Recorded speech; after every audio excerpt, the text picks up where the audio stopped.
Ba-ba-ba-bum, ba-ba-ba-bum, ba-ba-ba-bum, ba-ba-ba-bum.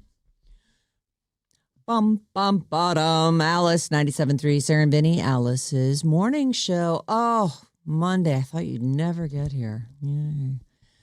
So happy. Vinny walked in with a giant smile on his face. I'm happy. It's like why are you so mean? I come walking in. She's like, what are you, what's your problem? I'm like, I'm happy. He's laughing. He's like, happy. got this. I got a smile on my eyes face. Closed, I big feel joyful. smile. You know what he feels joyful about? Oh, the pain of the morning show host down the hall. One of the Joes from...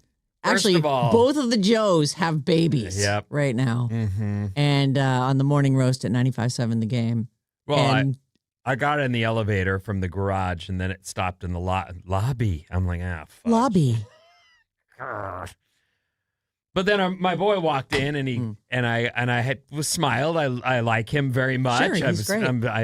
I'm a huge fan. Talking about Shasky. Joe Shasky. And he goes, "Oh, Vinny, what am I going to do?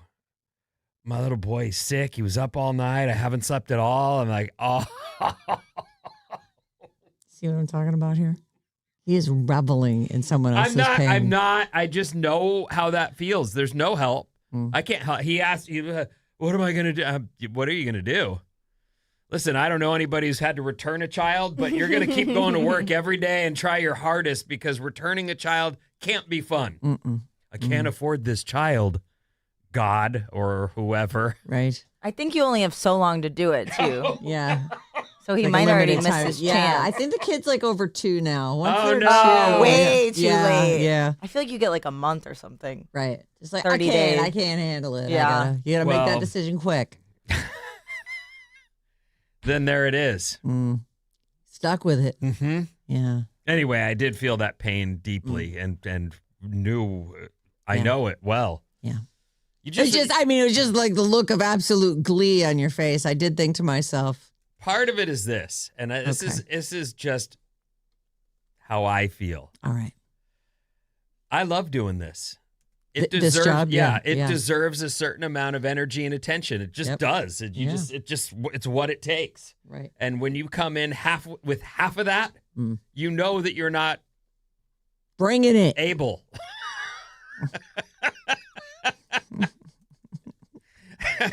God only knows what's going to come flying out of my mouth. I haven't slept in 17 days. Right. You know what I mean? Yes. Like that feeling like, you know.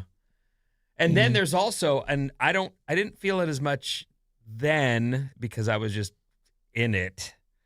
But you also want to represent for that child. You want to pull it off. You don't want to be like, well, kid, I had a great career going. Then you came along and it all went under. I work at the car wash now, and I don't want to hear any lip out of you. Yeah. It's a job that I don't have to bring my A game to.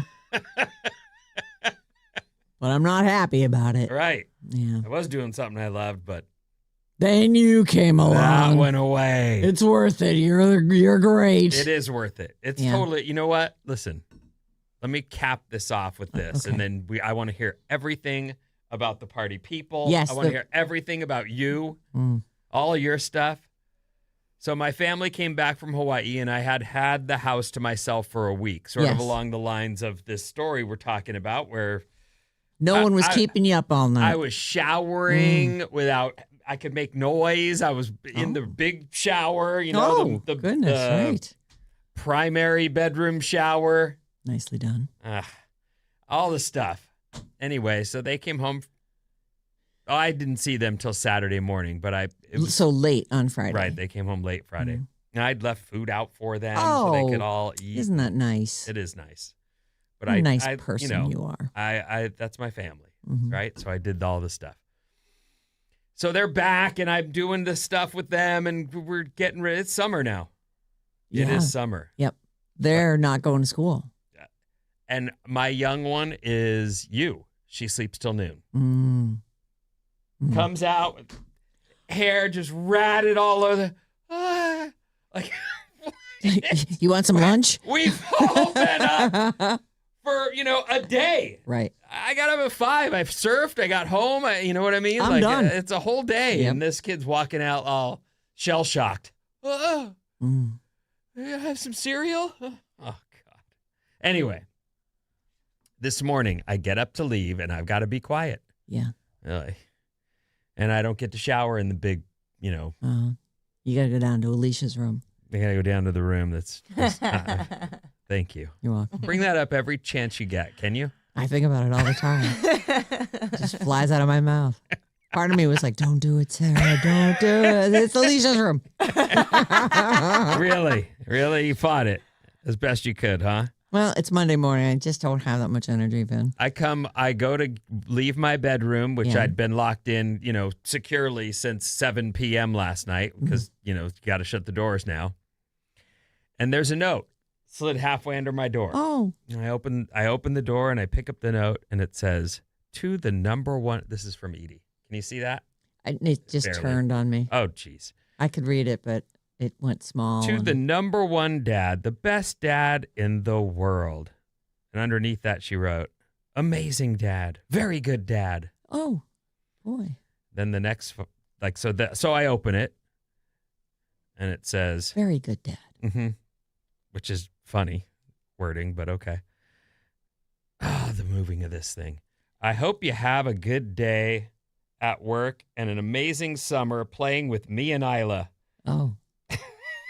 Well, I hope that for you too, Vin. And it's almost Father's Day. Oh. And me and Nona might bake you a cake. I love you, Edie. P.S. I'm excited with 2 eyes. Excited. So extra excited. Yeah. No. Excited. Anyway, I'm excited to go to work with you. Oh. And then there's a little picture of her in a dress. And very at the bottom, love Edie. Oh. When are you bringing her in? So that is like, I'm waking up. I'm like, oh boy, here we go. I got to be quiet now. And there's that note. And I'm like, oh, it's all worth it. It is. So Shasky, you know what? I got to go show him that note. Be like, don't worry. To show it him. Pays off. One day you'll look at that and go, oh, that's awesome. That's a nice way to start the week. How nice. I miss right, the little Bob, notes and stuff. Please tell me you got so royally effed up. So listen, though, here's the thing about Bob. Like, it takes a special person to fly from here to the East Coast on a Friday and fly back on Sunday and still look all put together. She looks great. She does look great. She looks like she slept. I did sleep. I pretty much slept all day yesterday. Oh. But guys, you're going to be so proud. I was such a good fiance this weekend. Oh, so this is a friend of Susan's. Of Susan's. Okay. Yes, this is one. There was no sneaking out of this. No, I tried. For weeks I was soft launching the, oh man, I really wish I didn't have to travel that weekend. He's like, no, I know what you're doing. Right down. You're coming. I've been putting up with enough of your crap, your selfish crap. So I'm like, okay, I'm going. And I leave here after the show, go straight to the airport. My flight's delayed, and it's the longest flight ever. Yes, Vincenzo. I have a quick question. Is in any way, shape, or form, like, did he used to say you're selfish to you before it came up on this radio show? Did he ever point that out, or does he now feel empowered that we've all react with shocked face at some of the stuff that he's like, yeah, we're some of the most selfish people on earth. And for us to be like, Jesus, that chick is selfish. I think we're all selfish. Yeah, no, you guys have definitely helped our relationship. Oh, good. Oh, good. For sure. Okay, that's great. So he's Forget a little more couples therapy. Honest with you. I got Sarah and Vinnie. Okay, Lucky good. thing, you. Glad to hear it. So, it's over a 5-hour flight, and I get there, and he's at the welcome party, and I'm like, I'm gonna miss it. Which it ended at 10:30. I'm like, I'm gonna miss it. I didn't land till like 11. And he's like, oh no, we're out at a bar. I'll come let you into the hotel room, and then you can come join us. Wait a minute, you guys didn't travel together? No, he went the day before. He went on Thursday. Because he's in the wedding. Party? Yeah, he was in the wedding. So he had to be there. Are you okay, Vinny? I thought you two were traveling together. Did you need a ride to the airport? Oh, it's okay. It's not okay, but you didn't say anything to me about it, but I just assumed you were traveling with your husband. You'd already told us. Pretty late on Friday. Like, you were here. Yeah, it's all good. I got my work done before I left. Okay. All right, go on Thanks, with the story. This isn't about you. I thought it was. You're right. It's your turn. My bad. Go on. And so I get to the hotel room and I'm like, I need to go. I need to order food and I need to go to bed. And he's like, but everyone really wants to see you. Everyone missed you at the welcome party. I'm like, what? Who? So I'm like, okay, well, let me shower. And I'm like, and then I'm like, oh, I really don't want to go. And I'm like, all right, I'll just go in these airport clothes and I'll just go right now. And I went with him. And of course, as soon as I got there, the music was cool and the energy of everybody. Put a drink in your hand. I had a Modelo and it was great. And I got to see everyone. And then Saturday I got to go, and I didn't know the wedding was in New Jersey, but it was like right across from Manhattan. We were in Jersey City. That view was incredible. It was such a cool place to get married. They had the view of Manhattan Empire State Building across the water behind literally where they got married. Oh, it was beautiful. And in my head, I'm like, well, the Knicks play tonight, which means that if they win, one of the best parties of all time is just right across that water. Mm-hmm. Maybe I could get there after this wedding. Oh. Don't tell me you did. Did you? Well, I tried, but nobody wanted to go with me. After the wedding, I was like, as soon as the Knicks won, there were some people who lived in the city who immediately got in an Uber and went. And got the hell out and of I there. was like, oh, those people are going to the party. But I was so nice and I was responsible and I stayed with Susan. I was like, oh, after everything's done here, maybe we could go meet up with one of my friends who lives in Hoboken, or maybe we could go to Manhattan. And then I couldn't convince anybody to go with me. And I was like, guys, this is so against my religion to not be going over there and climbing on a bus, to dance. That is also on fire. Right. Yes. Uh-huh. Right. But I didn't, and I went to bed, and then I spent all day with Susan yesterday. We had took an early flight home, so we were home by like 1 p.m. and It's nice flying this way. You get like some of your day back. a little time travel action. Mm-hmm. So I just thought you guys would be proud of me. I had fun, but not selfish fun. I mean, if you'd had your way. Right, but you can't always get your way. It's true. It's true. You can't always get what you want. Well, I mean, you don't have to get married. I want to. Okay. But that's how, in my 30s, the way I got my way was to not be married. Mhm. Like, that was the way. Yeah, but then on days when I'm tired, I need someone to take care of me, and I'm sad and crying about nonsense. Right. He's really the best to have around, that Susan guy.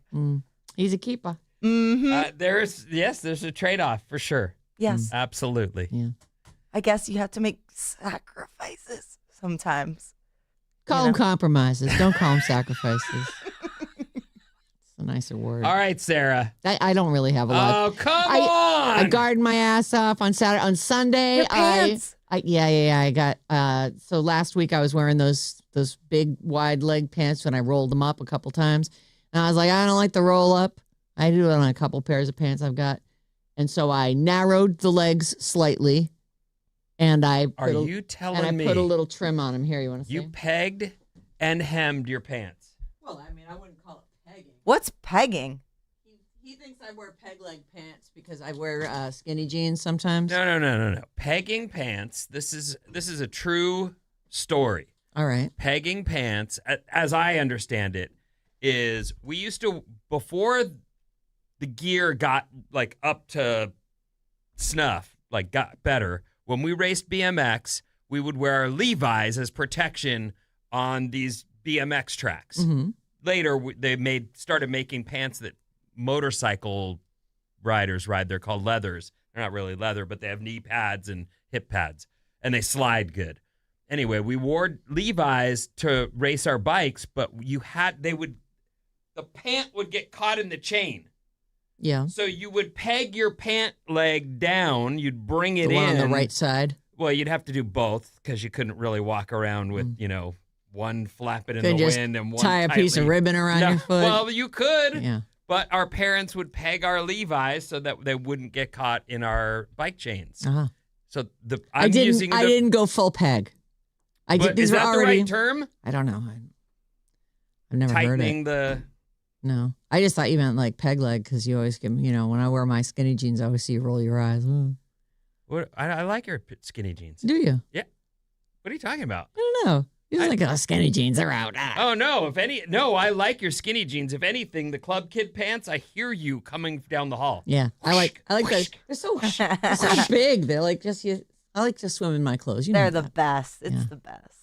Yeah. So anyway, I put like a little trim at the bottom. Looks and good. Yeah, they're cute. I got a thumbs up from Bob. She was like, it's a little blingy, not too much, I believe I used the word perfect. Oh, thank you. I don't know if you did, but I think I said it was just enough, Yeah. Thanks. Perfect. Well, I couldn't wait to show Bob. Bob's like, my fashion consultant. Is that right? Yeah. When I try things on in my closet, I send her pictures. It's weird. You two dress a lot alike. Well, Sweatshirt. Yeah, and more like every pants. day. Like we have definitely converged towards each other. Yes, I don't really. I agree. I don't know if that's the best thing for either trying to of you. step it up. I wore a sweater today. And I've been, sweatshirting it down. You might want to. Well, you don't think we look adorable? Yeah, we're quite a pair. Both, but I'm saying, one of you, you might want to find someone who can elevate your look, not meet you in right there. All right. I'm happy and comfy. I'm sure Jane would love to advise. Oh my God, Jane! If Jane got a hold of one of us, it would be. Well, let's get rid of the color immediately. Yeah, I might work today with my black thing, but I don't have enough black hair dye in my hair. I guess I'd have to go for a whole new look. I don't know if I'm ready for that. Yeah, I don't know. I'm sure you're not. Yeah. Anyway. Yeah. So let's play a song and we'll get this show rolling. It's a Monday, you guys. I feel it. It's gonna be great. What a great week. Oh my God. Oh yeah, and Father's Day is Sunday. Yeah. Yeah. Make sure you get your dad. You don't have to worry about a thing. What do you mean? Because your daughters are going to take care of your Father's Day. You don't have to worry. It's not like Mother's Day where you got to figure stuff out. Maybe you'll get breakfast in bed then. I don't like that. Why? Because I don't eat in bed. I don't eat in bed ever. I'm not going to eat in bed. Oh, if you bring me food, I'll eat in bed. I'm not doing Nobody it. ever brings me food in bed. Not since my kids were little. But I'd get the whole tray. Well, sometimes you have they your own dump bed it on the too, stairs. so your choice is you can do that. Oh, be fantastic. You have your own bed too. They'll just dump some waffle crumbs in there. I'm not eating in my bed. Thank you. KLSC HD1 San Francisco. Sarah Vinnie, Alice Morning Show. Here's a song from Rihanna, and we'll see you in a second.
Alice, 97.3. Sarah and Vinnie, Alice's morning show. Happy Monday. Here's something. Should cheer you right up. Guy named Somber. We did see him smile recently. He does smile, yeah. He's farming Somber's the name. But, right. Your chance to see Somber all this week. This is a website contest. So if you're regularly visiting radioalice.com, maybe you already know about it. You should bookmark us. Make sure that you're checking us out. We've always got some fun contest behind the scenes. All this week, head to radioalice.com and you can get yourself entered for your chance to win an exclusive trip for two to see Somber on his You Are the Reason tour. The trip includes round-trip airfare, 2 nights hotel, and 2 tickets to the show of your choice in North America. Where you want to go? Does your Nana live in Chicago? Great. Go see him there. You got super cool. Some friend in Omaha? Okay. I don't know if he's playing in Omaha. Probably, though. It's all courtesy of AEG Presents. This is a national contest. Go to radioalice.com and you can get yourself in the running to see Somber. Somber in Omaha? What? Come on. Life doesn't get better than this. You're right. You can call or text us, 800-400-3697. So the line's always open. Bring, bring. Hello? Oh, it's a text. Never mind. Email us anytime, Sarah and Vinnie at odyssey.com. Odyssey. Guy from your neck of the woods is dead. You know about Oliver? this? Yeah, it's Oliver Tree guy. I've never heard of this guy before. I'm familiar with him in that I know of him. I don't. As in, he's like a local legend. No, I don't know that he's so much a local legend. He's a guy from Santa Cruz though that made it, and he has made it. He has. I don't know if they were top 40 hits per se, right? But he definitely was enjoying a successful music career. The guy's name is Oliver Tree. Mm-hmm. He very strange dude, but super cool for the same reasons. Like I love his look. Makes me think of Primus, despite their music not sounding alike at all. He's kooky, and he accentuates that. He's into it. He shows that as his thing. If you pull up his videos, you'd go, oh, he's really kind of weirdly unique and cool, but he apparently has all these different personas for all his different, maybe for just however he's feeling that. Like the picture I'm looking at of him here, he is on stage, doing the "Let me hear you" crowd with the mic out, and he's got this long blonde wig on that has short bangs that go up over his ears. It's a crazy look, but I guess that's one of many. He has a lot of weird looks, yes. He is... Had. Yes, had is the operative word. Mm-hmm. Oliver Tree was among 6 who were killed in a helicopter crash in Brazil. He's an electro-pop singer. He had millions of fans across the world. They list a couple hits here. Did you grab one of these? Which is the big hit? Life Goes On. Okay. Ooh.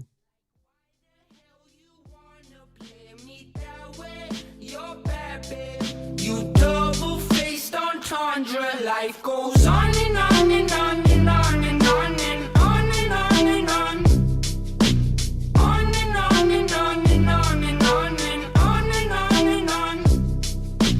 On and on and on and on. You feel that, right? Yeah.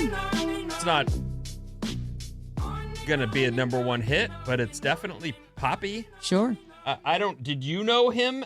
I did. Oh, okay. So he played a lot of the electronic festivals. I don't think I ever saw him live, but I'm definitely familiar with his music, and I've seen some artists that he's collaborated with live. So it was definitely going around my chat. Do we know, were they all artists that they mentioned he was with some other guy. Apparently a big streamer. Yeah, someone who had 3 million. The guy's name is Gaspar Prim, who has more than 3.1 million followers on Instagram. Okay. The crash also killed Lucas Frota, or something like that, Frota, a Brazilian DJ. And this Gaspar is some Argentinian guy. Okay, so they're not random. They were leaving a show or something? It looks like they're not really saying why they were in it. And they hit, it sounds like they hit another helicopter, which is so horrible. crazy. I know.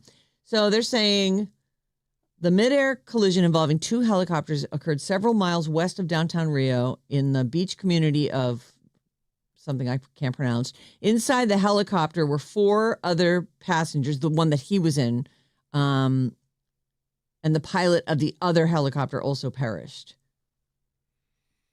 I didn't look into this, but one of the helicopters fell into a car dealership selling electric vehicles made by a Chinese automaker by the name of BYD. What are you looking for a picture of him? I'm looking for the name of the town. Recreo. Oh, okay. De Bandeirantes. Okay. Some beach community. So one of them fell into this car dealership and ignited over 20 vehicles. And obviously that's nothing compared to the human loss. Right. And they're saying it's human error.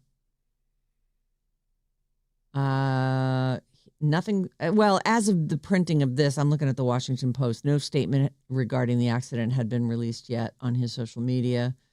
Travel by helicopters frequent in that area of Brazil were wealthy, often bypass significant traffic by taking to the air to escape the cities for beachside towns and vice versa. And they say it's actually pretty dangerous. It's not uncommon to see 2 helicopters flying what appears to be dangerously close to one another. I've never been there. I don't know about all that. I do know that the pro surfing tour is headed to Brazil in the coming weeks. They're probably mostly there already. And surfing is gigantic there. It's second maybe to soccer. Right. And their pro surfers are huge stars. Like, you can't believe how big they are. So when they are there for the tour, they have concerts, they have big giant events, fill the beaches in ways we don't know about here. Was it Madonna just recently broke the world record for most gathered people for a live show, and it was on the beach in right in Rio, like maybe 2 million people. Yeah, I think that's the place where the record repeatedly gets broken. Right. Because they know that people will turn out. Yep. They're into it, and the beach can take it, or no one can stop them from taking it. Right. I don't know. Please don't set up here. But anyway, I don't know enough about this Oliver Tree situation to know if he was leaving a show. He's on a in-town world force. tour, Yeah, so makes maybe he sense. just went to the beach. Who knows? Right, or maybe played a show down there. He has like 15 million people following him on TikTok. He's got a couple songs that have collected hundreds of millions of streams on YouTube and his music videos. He's legit. Yeah. He's legit, no doubt. Was legit. Rest in peace, singer Oliver Tree, Mm-hmm. among 6 killed in a helicopter crash in Brazil. The other story I wanted to mention before we break here is we lost this guy, less tragic, but still sad. Gene Shalit, longtime Today Show film critic, has died at the age of 100. Made it to 100. Dude got 100. Yeah. Not sad. No. Good for you, man. I mean, he's the bushy-haired, mustachioed Mhm. film critic or television. He's like a television personality. He reviewed books and movies for 40 years, from 1970 to 2010. So in 2010, he would have been like 85-ish. They say his family said he passed away peacefully today after 100 years of an amazing life. yeah, I don't know if he was doing that still on TV. I don't know. I haven't seen him. There was a in time years. when the film critic was a pretty big deal. I don't think it is the same anymore at all. Like Rotten Tomatoes is where people would go Right. look. That's my film critic. And Bob's Movie Club, of course. course, Our Bob's opinions. Movie What am I Right. saying? Hello. Duh.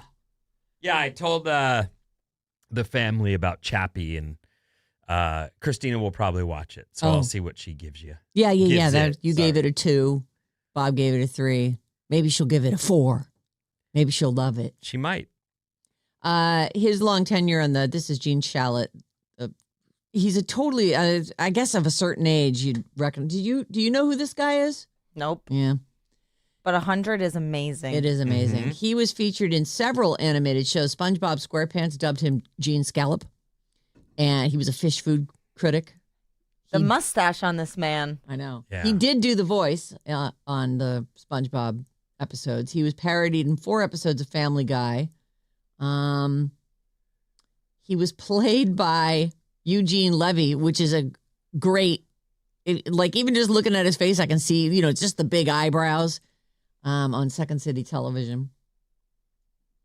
And there you go. At 100, you got as much as you could ever deserve. I mean, if we live to be 100, it feels like, especially, I don't know if you had it together still.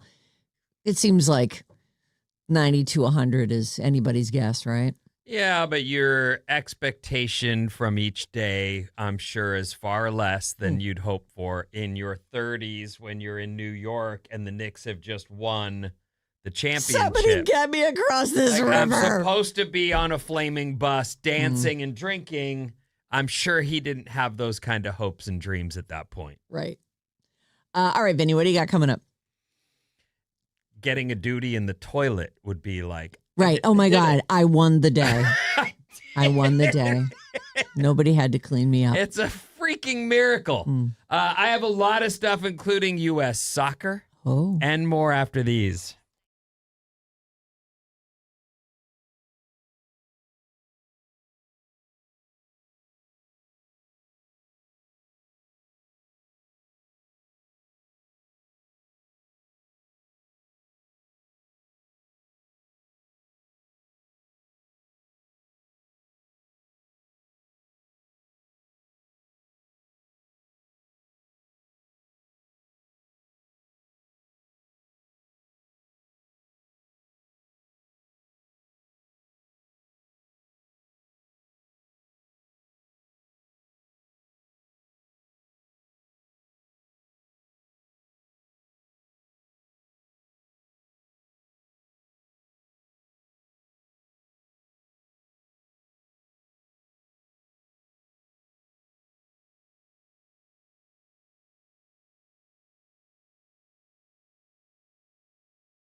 Alice, 97.3. Sarah and Vinnie, Alice's morning show. The voices have faces. Check out all the fun and fails at youtube.com/@RadioAlice973. Subscribe and join the party.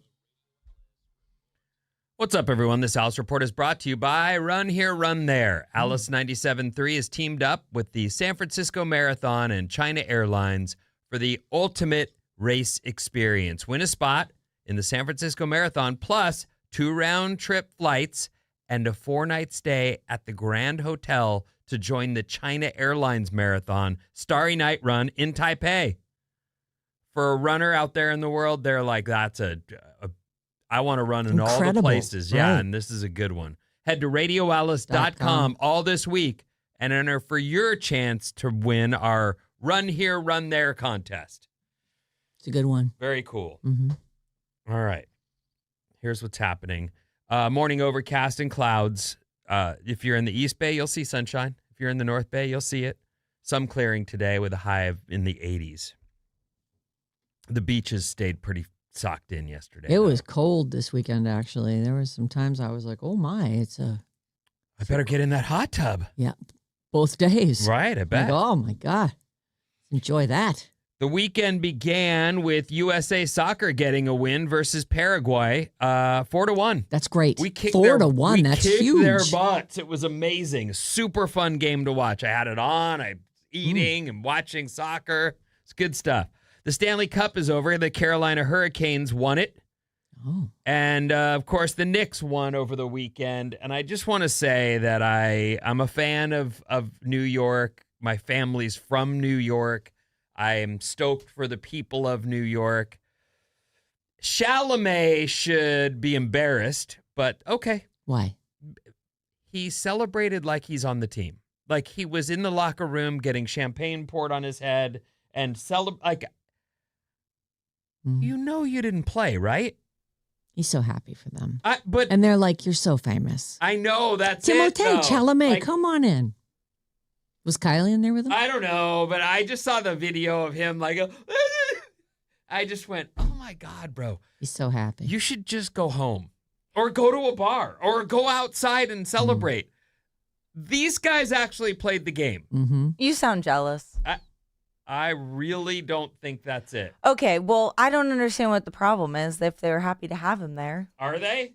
Aren't they? I don't know. They were throwing champagne in his face, and he goes, oh, man, I usually have a stunt man for this. I can't see. He's so charming. Oh. I don't think he's charming at all. And yet you defend him against the whole, I'm going into the locker room with my guys. If they invited him in. Yeah, there's nothing wrong with that. All right. I think it's embarrassing, and he should have known the boundary without someone having to say, dude. Oh, he's just a kid, Ben. He doesn't know. Get them out of here. That's not, he wants to party with them. Was he the only, was he like everyone else was excluded and he got to go in? I didn't see video of Ben Stiller back there or Spike Lee, who, if there's any celebrity fan of the Knicks that deserves to be backstage or in the locker room with the team, is that guy. Yeah. Well, maybe he was there, but he was like, I'm not taking that in the face. The champagne. Oh, you think that's the... Maybe. Okay. He was just being a little more low-key. All right. You're right. He should party with the team. Yeah. I agree. Nothing wrong with that.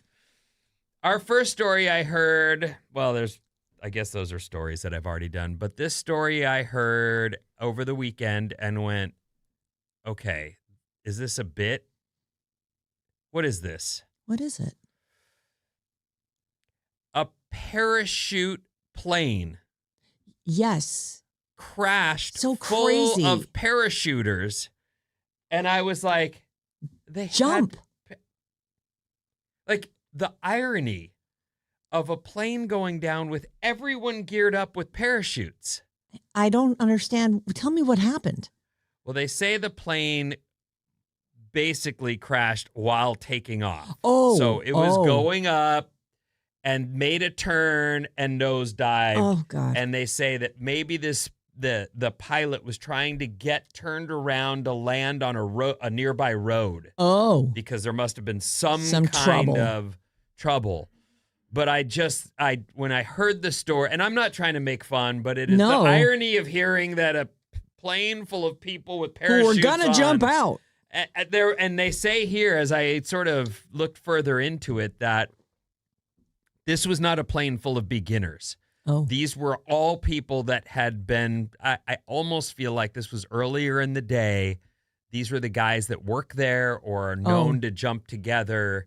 And one of those teams that all link hands. no, I don't know and about stuff that, and- but I think they probably teach there, but you go out and you get your jump in before you do your teaching. You know what I mean? Yeah. Like, let's get That's it. why I teach here. Like, so I can get the free jump every day. Right, exactly. I would think that that's what they were up to, but they say God, that's horrible. we don't It's have so a lot horrible. of details, but there was one pilot and 11 skydivers.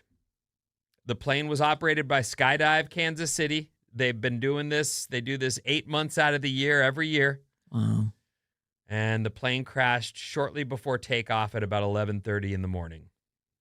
It's not shortly before, shortly after. I knew what you were saying. Okay, well, I clearly didn't. Anyway, so that's what happened, and we don't have a reason why the plane crashed, but I swear when I heard the story, I just thought, Jump. like, maybe seatbelts shouldn't be worn on planes where you've got a parachute. Okay, maybe you should. I don't know. I really don't know the answer to that. I mean, I guess they must have just been too low or it was just too chaotic. I don't know. That's horrible. And maybe the guy thought he was going to stick a landing somewhere and was like, stay in your seats. We're having trouble. I'm going to turn it around and put it back down. I don't know. It's so awful. It is awful. Well, anyway. So Too there's- big, crazy air disasters over the weekend. I have another one, but I'm going to space them out because it's too much. Oh, we got a third? Not a plane, but another incident, and it's just one of those where I went, Oh, just do it. are you sure? Well, It's a lot. hit me. All right, if you say so. This story also out of Brazil. Wasn't the Oliver yes, it Tree was. story out of Brazil? A Yeah. Brazil woman has died after initially the story said bungee jumping Oh, accident. God. It wasn't Extreme. that. They call it rope jumping, which is different, and I'll explain it in a second. I'm going to show you the bridge that they were jumping off of for a reason. See that there? Yes. Out in the middle of nowhere. It seems to cross a valley. There Mhm. doesn't even seem to necessarily be a river there. Right. Maybe there is. Is it a train bridge, Vin? I don't know what that is exactly, but it's exactly the type of bridge I bungee jumped off of. Out in the middle of nowhere. Yeah. We hiked out there. It actually looks decrepit. It was a group of bungee jumping pros that hiked out there with us when we did our bungee jumps.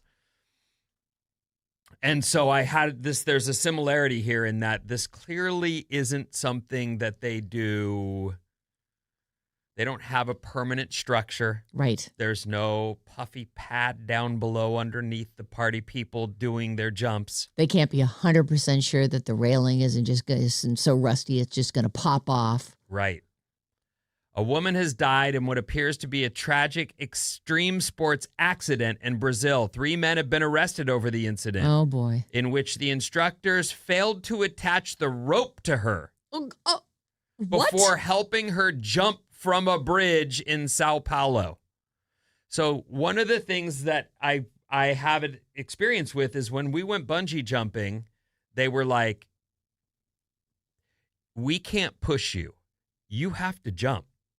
Like, that is one of the rules, like, I guess they lived by. Right. There was an accident that day, and I'm not going to get into that story. That's my story, not this one. But it was one of those things where they... Not an accident where anybody died. No. The rope was just a little But they were too like, long. you got to climb over the ledge, and you got to jump. We'll count you down, but we're not going to push you. Because more than one person said, push me! And they're like, no, We don't do that. we're not pushing you. Well, if anything happens, you were pushed off that Right. bridge. Well, and that's... When I went and I really chickened out after the first sort of incident, I was like, I'm done with this. That guy almost died. He came up with wet hair. He got wet in what was a gutter of water running underneath. It was not even 3 inches deep. Oh, He boy. hit on stretch and got wet. And we were all, what the? And they go, we just have to add a bungee. Don't worry. It's no big deal. Don't add one. Take one away. No. The take away means it stretches farther. You add a bungee, making it not go as it's like far down. It's a bundle of bungees? Uh-huh. Okay. Exactly right. This wasn't that, though. This was something called rope jumping, where instead of jumping down and going back up on a bungee cord, you jump and pendulum. So it's a rope. It's a climbing rope, they say. And the idea is that and that's why. So it doesn't stretch. You're going to hit a point where it jerks you and you start to swing. But the thing is, unlike bungee jumping where they went, we can't help you. You have to jump. In this case, they lift you and throw you out. Because that's the whole thing. So that you get the swing. Otherwise, you'd drop straight and that wouldn't. Might break your back. Right. These guys were arrested. And people, right after they threw her off the edge, started screaming, "She's not attached." Oh, God. So, I don't know. You tell me, you love to be the judger. Do these guys they've been arrested. Well, are they need some kind of punishment. Like, I'm sure it was just a tragic accident, but you're the person that this person who died was trusting. And you're an idiot. The 3 men were wearing harnesses. She didn't even have a harness on? Did she not notice? She was not attached. So I don't know. She must have had one on and they just didn't tie her on. Right. Oh, God. But these guys were wearing harnesses because they had to walk to the edge of the bridge and throw her over. Anyway, I wasn't going to do that because it's pretty dark too. But that is gnarly. A weekend of really heavy accidents. The bungee jumping, the parachute plane, and Oliver Tree's helicopter crashed into another one. How about something? Let's lighten it up, baby. Come on. I tried to tell you. I liked it. I know, but you were like, you got to hit me with that. All right. Yeah. Well, I mean, you went like this. I'm like, I got to hear that now. You're not even going to remember to do that later. I was going to remember. Let me ask you a question. I'm ready. Did you ever meet your great-grandparents? Yes. You did? Yes. I had a great-grandmother until I was like 15. Yeah. Lily and Marie. And?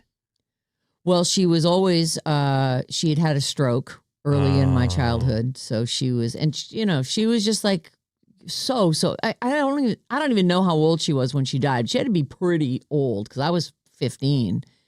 And she was just gnarled, and she stayed at a home, and we'd go get her. Oh, she did. Okay. We'd get her on all the holidays and bring her and just sit her on the couch, and and she would talk to you, but it was excruciating. Oh boy, I know. She's poll. the one who asked, "Have you bled?" I'm like, "Do you mean have I had my period yet?" Yes. Why did you say? I can't believe we're talking about this on the couch here. Why are you asking? She wanted to know. Don't ask me. Have you bled? I'm like, oh my God. Bob, did you ever meet your great-grandparents? I've never even met a grandparent. Oh, shoot. They were all dead before I was born. Dang. That's too bad. Grandparents are. Did you ever meet a great-grandparent? I did. My mom's mom passed away when she was 9. Oh. So she had a rough come up. And there's a lot of things that I didn't realize affected her. Like I had a mom. As I heard the story, I was like, right. It took a while for me to get to a certain age where I could appreciate to lose 9 and you don't have your mom. So she was raised by her grandparents, my great-grandparents. And they meant the world to her because her mom was gone and her dad had to go to work every day.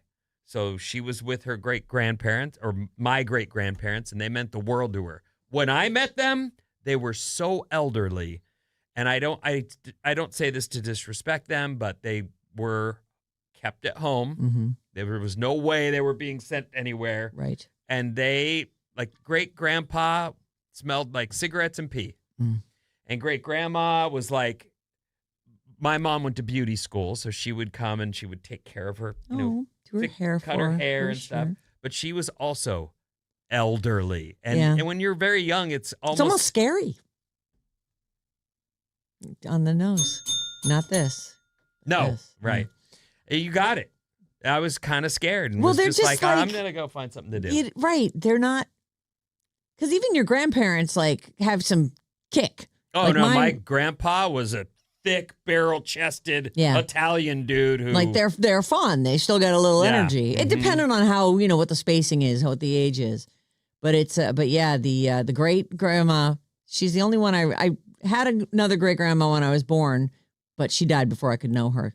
And, but the other, she was just so decrepit that you just wanted to get away, which sucks because I think of myself now as being like, someday maybe I'll be a great grandmother, or hopefully I'll, knock wood, I'll get to the age where I'm just sitting on the couch at my kid's house because they pick me up at the home. And I'm all like, have you bled? I'm definitely doing that, by the way. I am definitely. You want to live forever with the have you bled yet question? I'm gonna. If I ever get a granddaughter, or a great grand, whatever I get, I'm gonna be. Even the boys, I'll be like, have you bled? Just because I know it'll torture them. Okay. I hope I'll still have that sense of humor. Less than a third of people have met. Less than a third. No, sorry. Yeah, less than a third say yes to I've met my great grandparents. And others say I was too young to remember it. I remember it, but very vaguely. Yeah. And I remember, unfortunately, not loving it, but that's, Right. you're not made of pizza or Carvel, so. Want to hear something kind of cute that I heard just from my cousin Seth? Hey, Seth. Sether.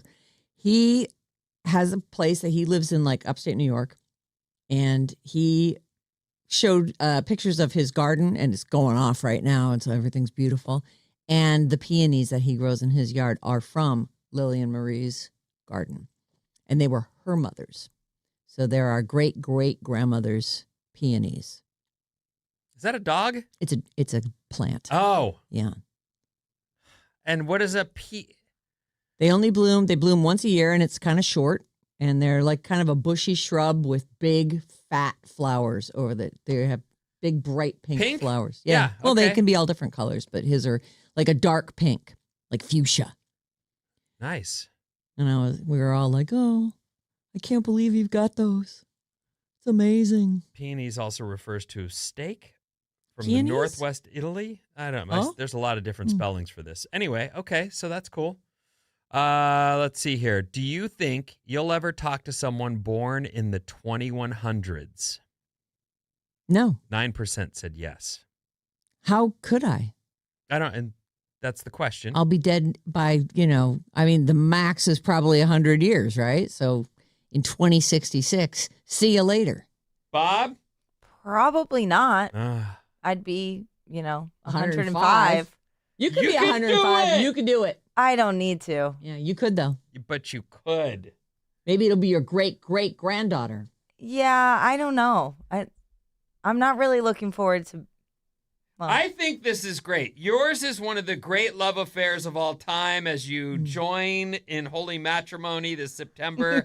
I believe the two of you are going to be even better than ever.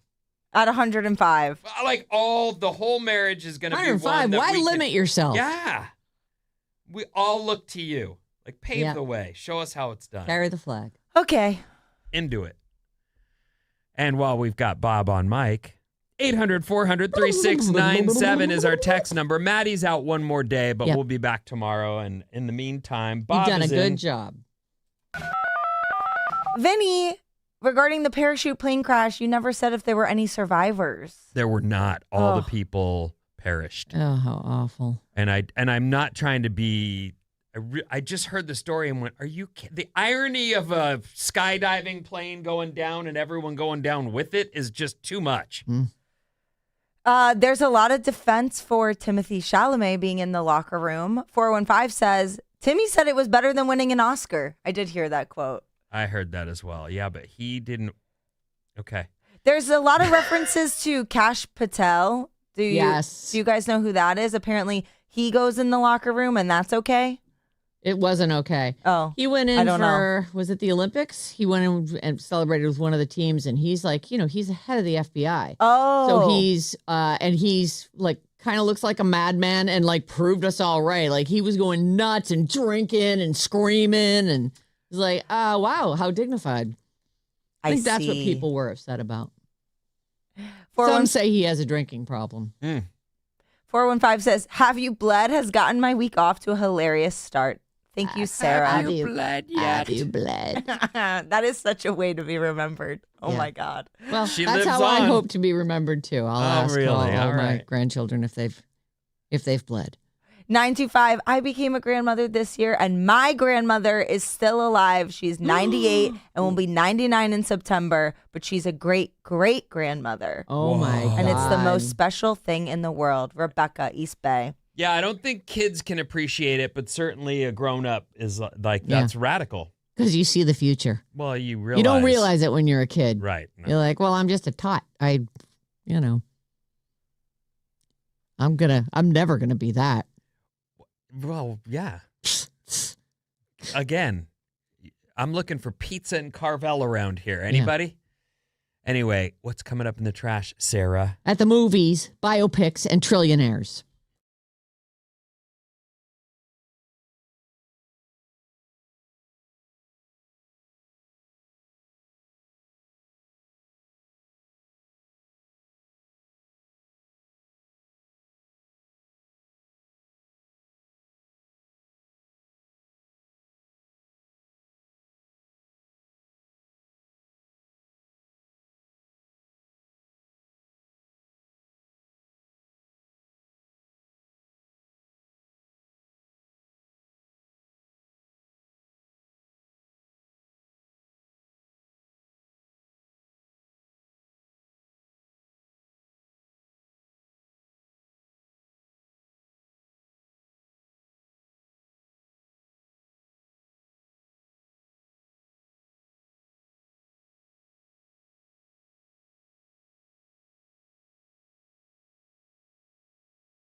Alice 97.3. Sarah Vinnie, Alice's morning show. Happy Monday. Hooray. Mm-hmm. The weekend's finally over. Mm-hmm. Had enough of that. Mm-hmm. Hello and welcome. Thanks for listening today. Our Instagram is Alice973. Check us out over there for the best clips, random moments, and whatever silliness we're up to that day. All our daily highlights and oddball moments are happening on Instagram at Alice973. 800-400-3697 is our phone number and our text line. And you can email us anytime, Sarah and Vinnie at Odyssey.com. At the box, here's your headline. Box office. Spielberg's Disclosure Day opens to $44 million. Masters of the Universe suffered a 71% drop in its second week, and Obsession keeps shattering expectations. All right. So it's, let's see, $44 million from 3,800 plus theaters for Disclosure Day. The ticket sales were above the estimates of $35 million, but rival studios say that is a movie that should have made over $50 million. Like, it's a Spielberg movie. It's the subject matter, the scale of this thing. It should have made more. Well, I was just going to say, while we heard the reviews are bad, including from our own Bobby, who didn't like it, we've all grown up with Spielberg. Like, most of our movie experiences, sort of, that's the bar. Right. Whether it's, we could name his movies all day. We actually will in the next hour. Oh, okay. So I do feel like, there's probably a lot of people who considered just trusting it versus the review they read. And, right. But $50 million is still a lot of money. Well, they're saying for what they spent on this movie, to justify its price tag, it should have grossed over 50 mil. Disclosure Day cost $115 million to make and $80 million to market. So, and they say theaters keep about half of revenues, so it needs to earn over $300 million globally in order to be profitable. So it did, let me see, $44 million domestically. I don't see what it made internationally. The whole we grew up with Spielberg thing is exactly why this movie didn't make over $50 million, because Gen X is not the ones going to the movie theater. That is We've been true. talking about like Obsession and Backrooms. I heard the Obsession audience, which was number one and grew in audience week to week, 85% of the audience was under the age of 35 that went to see that. I believe that. It's young people who too. are going to the movies, and yes, they respect Spielberg, but his last 20 years of movies have not been what the previous 20 were. In fact, he doesn't his name gets on stuff, and yet there's more movies that his name's been on where I've gone, Right. Ready Player One comes to mind. Yes, that's Yikes. a perfect example of a movie that he was attached to, and I expected it to be great, and it wasn't. That made $41 million in its opening weekend. Ready Player One did. This was 2018. We were frothing for this, and we're like, oh my God, and Spielberg's doing it. It's going to be amazing. And it just wasn't. I don't know how much work he actually puts in on these films anymore. Might be part of the issue. Right. Like, attaching your name to it and getting a producer credit should be enough, right? Well, that wasn't the case for this one. He directed it. He did. It's his movie, and it's it was a passion project. He's obsessed with aliens. Clearly. And really thinks that they exist. Well, it looks like Disclosure Day, $44 million domestically, about $49 million from 73 markets. So they're at 92 mil. There's it's still a Spielberg movie. It probably will, in the end, be profitable. But as of right now, they're saying it should have made more. Obsession is number 2. It's been out for 4 weeks. And it's one of the, I can't remember all these weird records that it broke, but it has a very young director as well. And it went up in its second week. The word of mouth thing is happening for this thing. It's made $188 million just in America. It's in more theaters now, and it was good for number 2, $19 million over the weekend. Scary Movie debuted in third place with $14 million. Oh, I'm sorry. Last week it debuted. It fell 73% to $14 million. It's made about $84 million. And Backrooms is down at number 4 now. When you were young, Yes, dear. did you go to a lot of movies? I did all the time. But Bob? we couldn't see movies at home. A lot of movies? Yeah. Okay. Yeah. You did too, right? No. Oh. Not at all. I Really? can't sit still.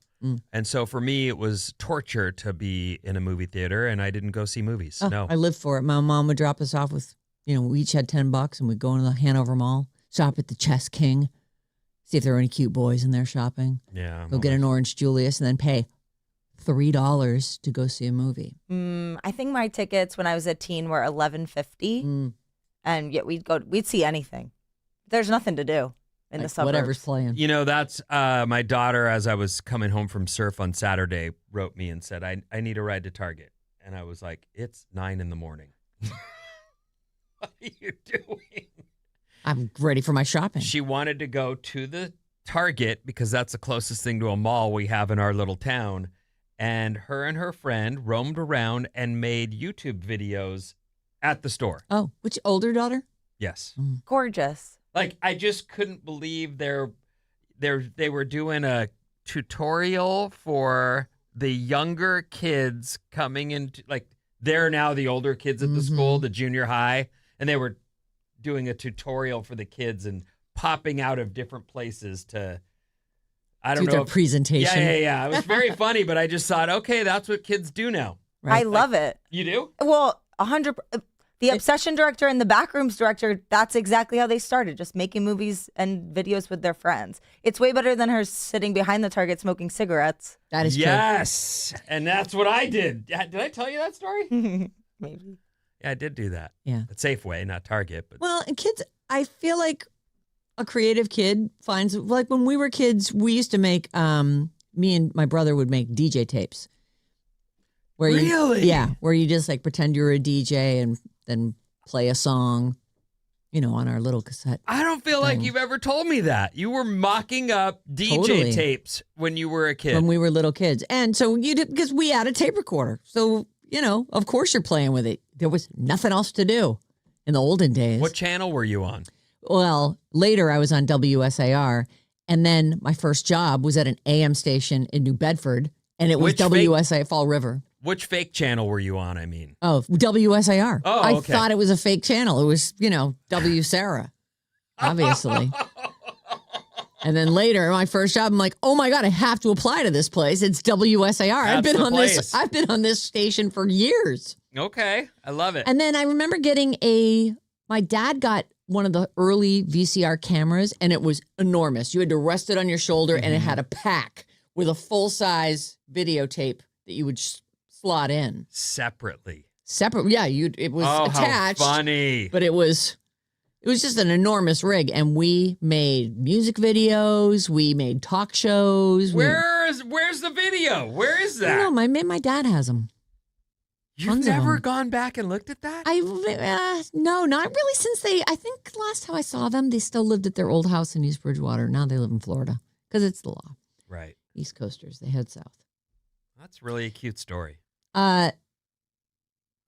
Star Wars, The Mandalorian, and Grogu. That is number 6. Masters of the Universe dropped to number 5, by the way. Michael, though, is the one I wanted to talk about. Michael made another $4 million for 7th place. So far, domestically, it's made $362 million. However, it just dethroned Bohemian Rhapsody as the top grossing music biopic. It's the biggest one ever. And not surprisingly, there's more coming. It looks like, let me see if I can find the totals. More coming as in more biopics. Okay. But it really does depend on who you're doing. When I tell you who they're making a biopic for, you'll go, well, that won't. There will be a segment of the population that's down. But it won't be Bohemian Rhapsody's size, which starred Rami Malek as Queen singer Freddie Mercury and earned $911 million worldwide. Michael has now surpassed that haul with a global take so far of $932 million and counting.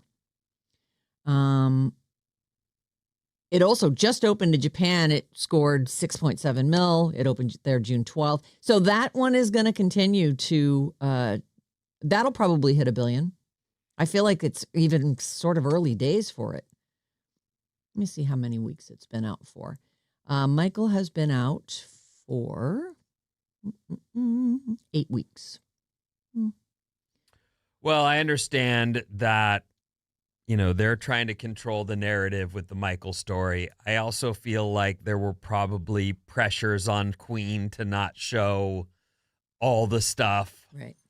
And so then you start to go, I don't know.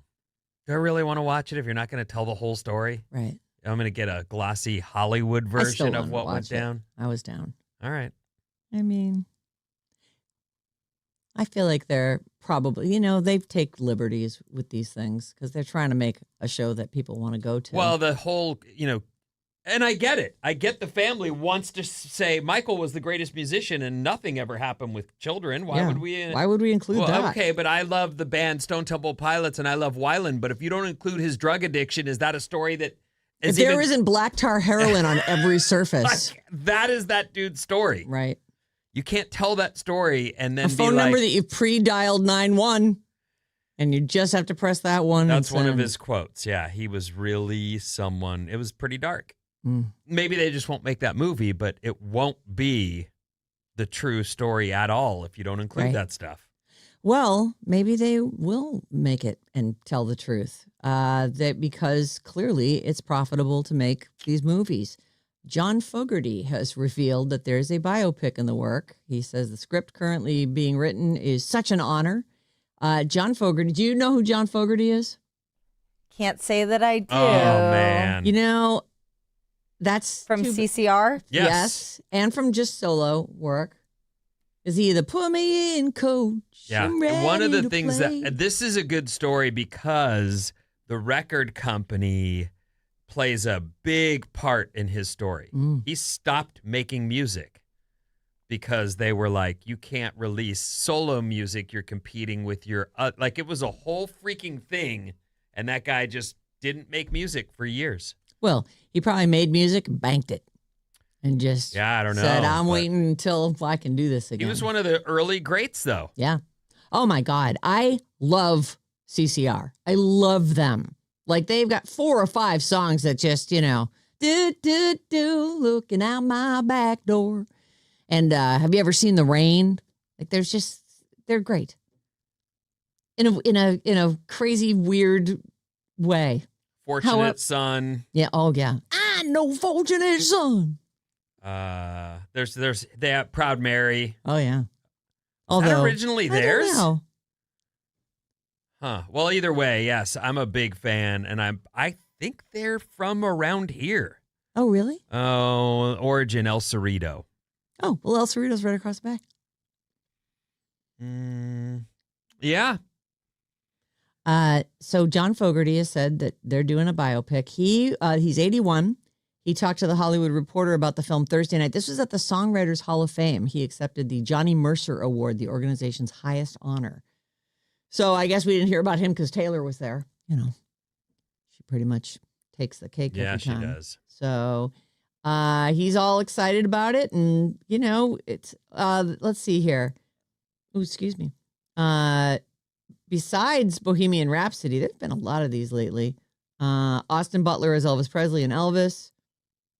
Naomi Ackie as Whitney Houston and Whitney Houston, I Want to Dance with Somebody. I don't even remember that one. Aretha Franklin's Respect, Jennifer Hudson played her. Timothée Chalamet did Bob Dylan in A Complete Unknown, and of course, most recently, and killing it, Michael Jackson and Michael. Chalamet, for the record, did great in the Dylan biopic. Oh, and they just did that Bruce Springsteen one too with the Bear. Yeah, Jeremy Allen White. That kind of that didn't do well, right? I don't know how. I don't think so. I didn't even see it. I don't know.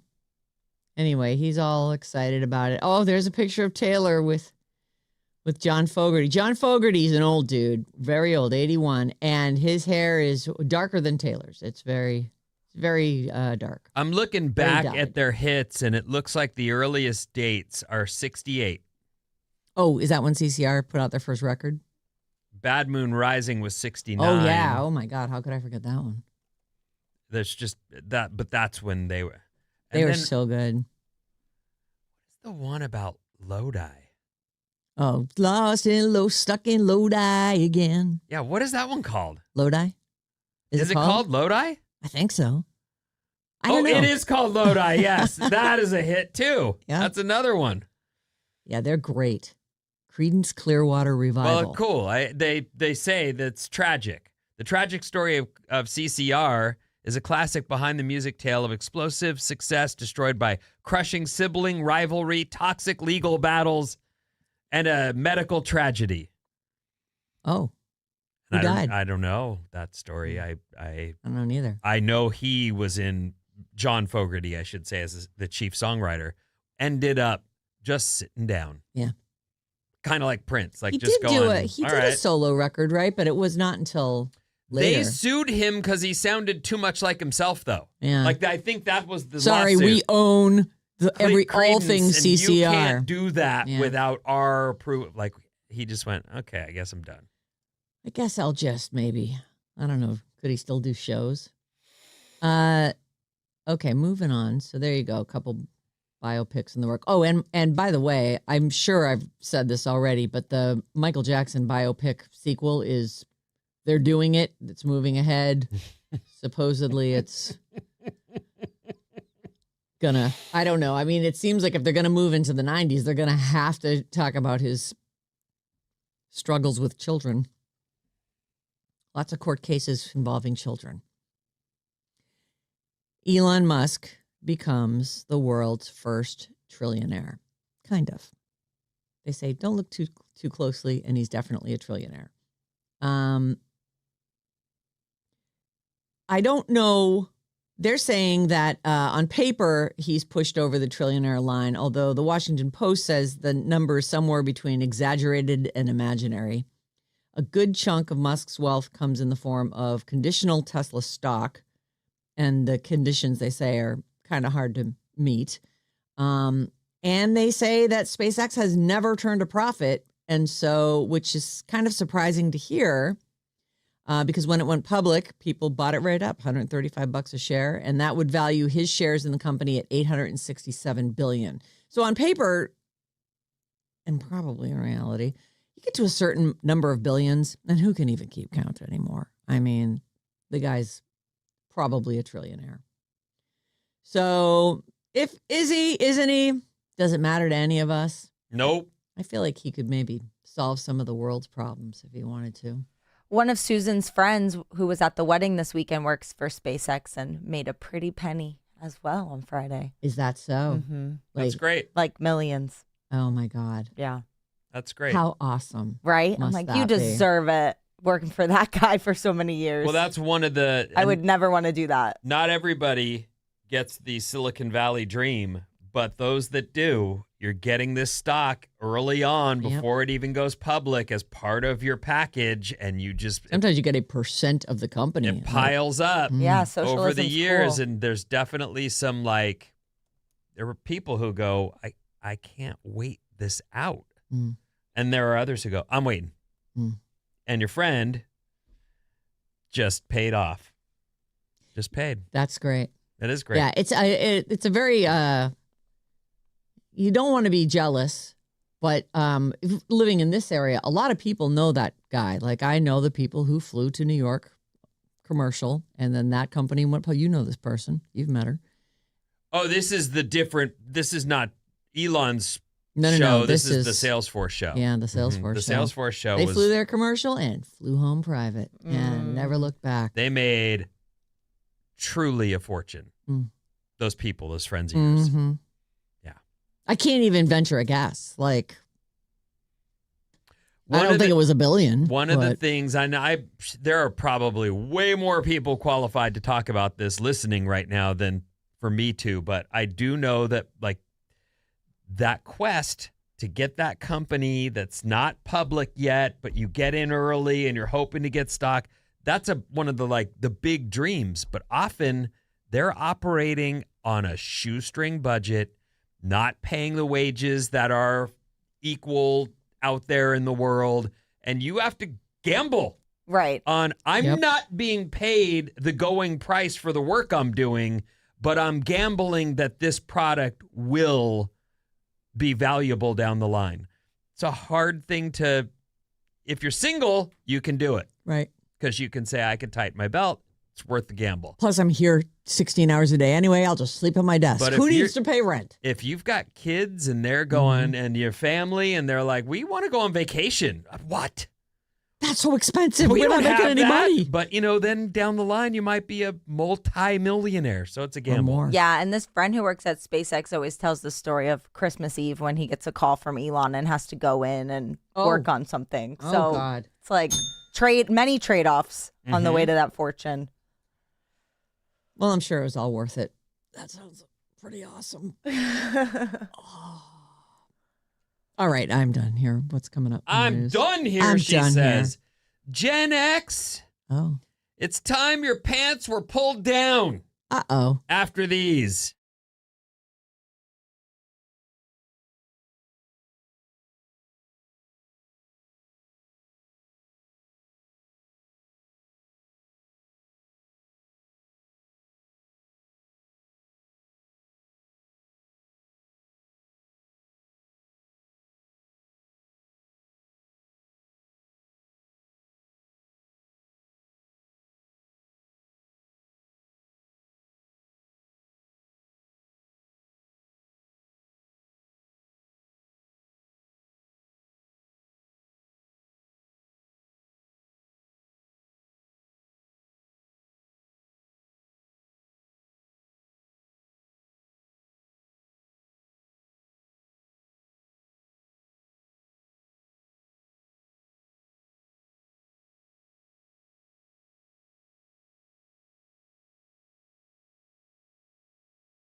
Alice 97.3. Sarah and Vinnie, Alice's morning show. See the chaos unfold on screen. Find clips, laughs, and more at youtube.com/@radioalice973. Hit subscribe or you're missing out, baby. What's up, everyone? This Alice Report is brought to you by an Alice escaped to see Harry Styles at Madison Square Garden.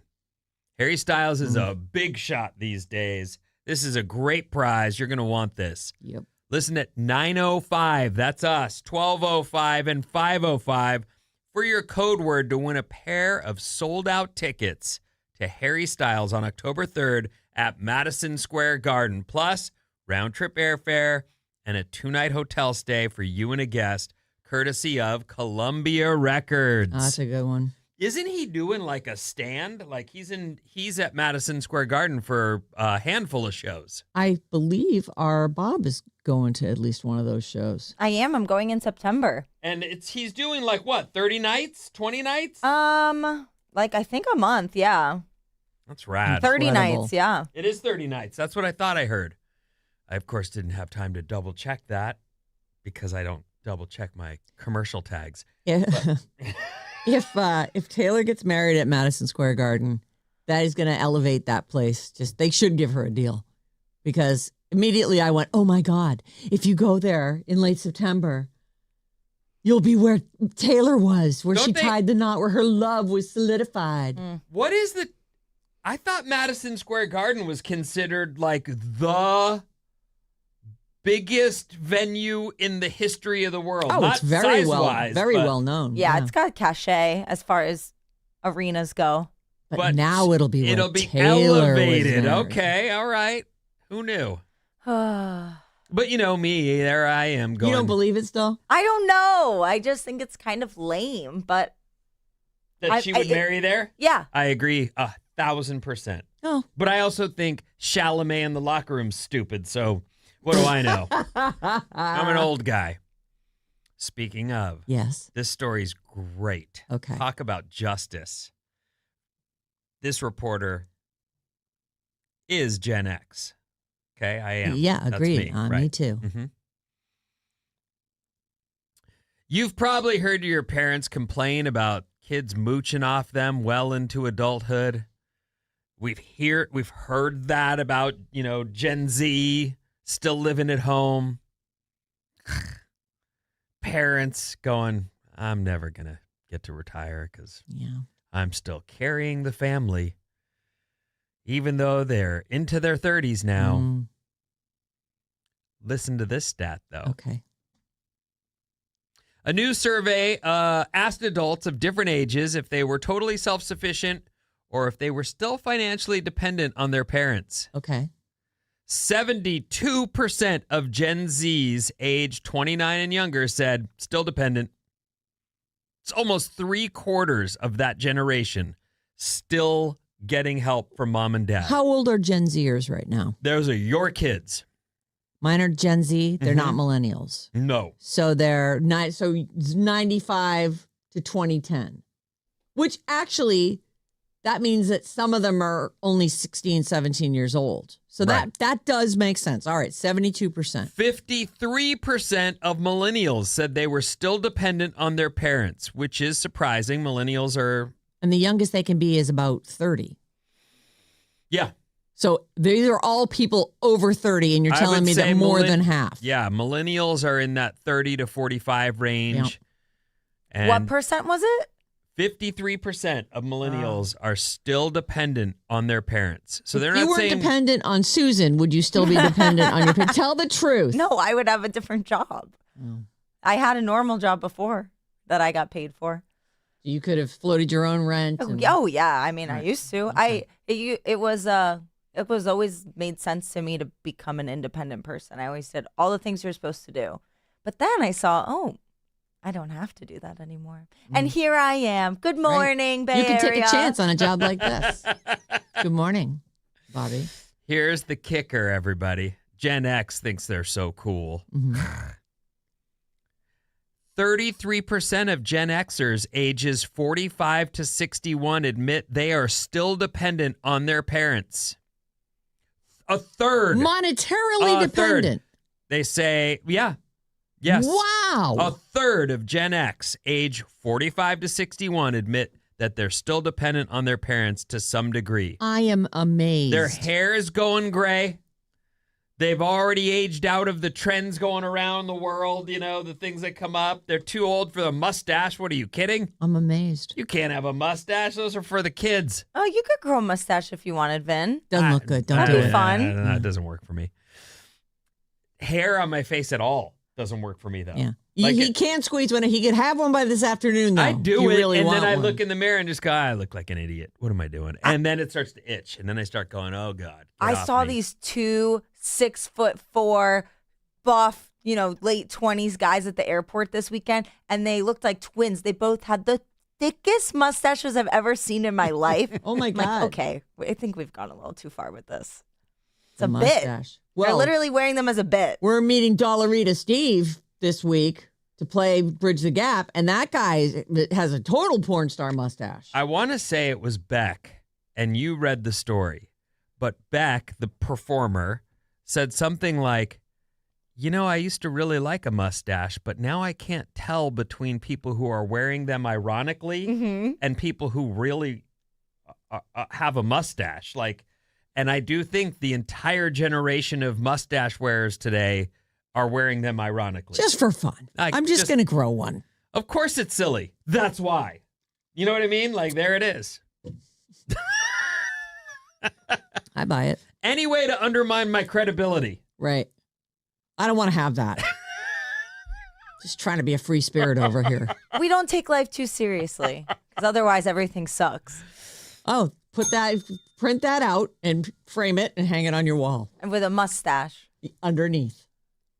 The unfortunate reality is that there's, and they talk about this, the great wealth transfer isn't happening quite yet. This is the boomers that are still, living. Yeah. How dare they? The boomers and the silent generation. Give it up already. Sorry, I'm still alive. Jeesh. Anyway, there is going to be a lot of trickle down once that starts to, take place, but people are living longer than ever. And I think that's the saddest thing, and that is why you hear very rich people, well, one of the reasons why you hear very rich people saying, my kids aren't getting anything. Because you don't want your kids going, Tick, tick, Dad. I like leaving things at the top of a stairwell or, whatever. Put their hand out for their legacy. Just give me an advance on it. You don't want them creating accidents for you so that they can get at their, inheritance or legacy or whatever you call it. Anyway, that's the reality is a third of Gen Xers, age 45 to 61, admit they are still dependent on their parents. That's incredible. That is sad. And I don't mean sad like, they suck. I just mean sad that that's the world. That the world doesn't offer you a chance to make it. And I feel like the kids are giving up. Like they, it's dry. Well, there it is. It's just that we were all sort of sold the bill of goods that you went to college, you got a job. You grind and and you get, make it. and I believe it worked for me. Right. Personally. And me. I turned down a bunch of stuff and didn't, vacation. And there's things that in my youth that I look back, I see Bob and I go, she's doing it right. Even though what I feel like I couldn't possibly unclench. I couldn't. Yeah. I needed to, do this. You needed a rich fiance. That would have been amazing. Yeah, that would have been pretty great.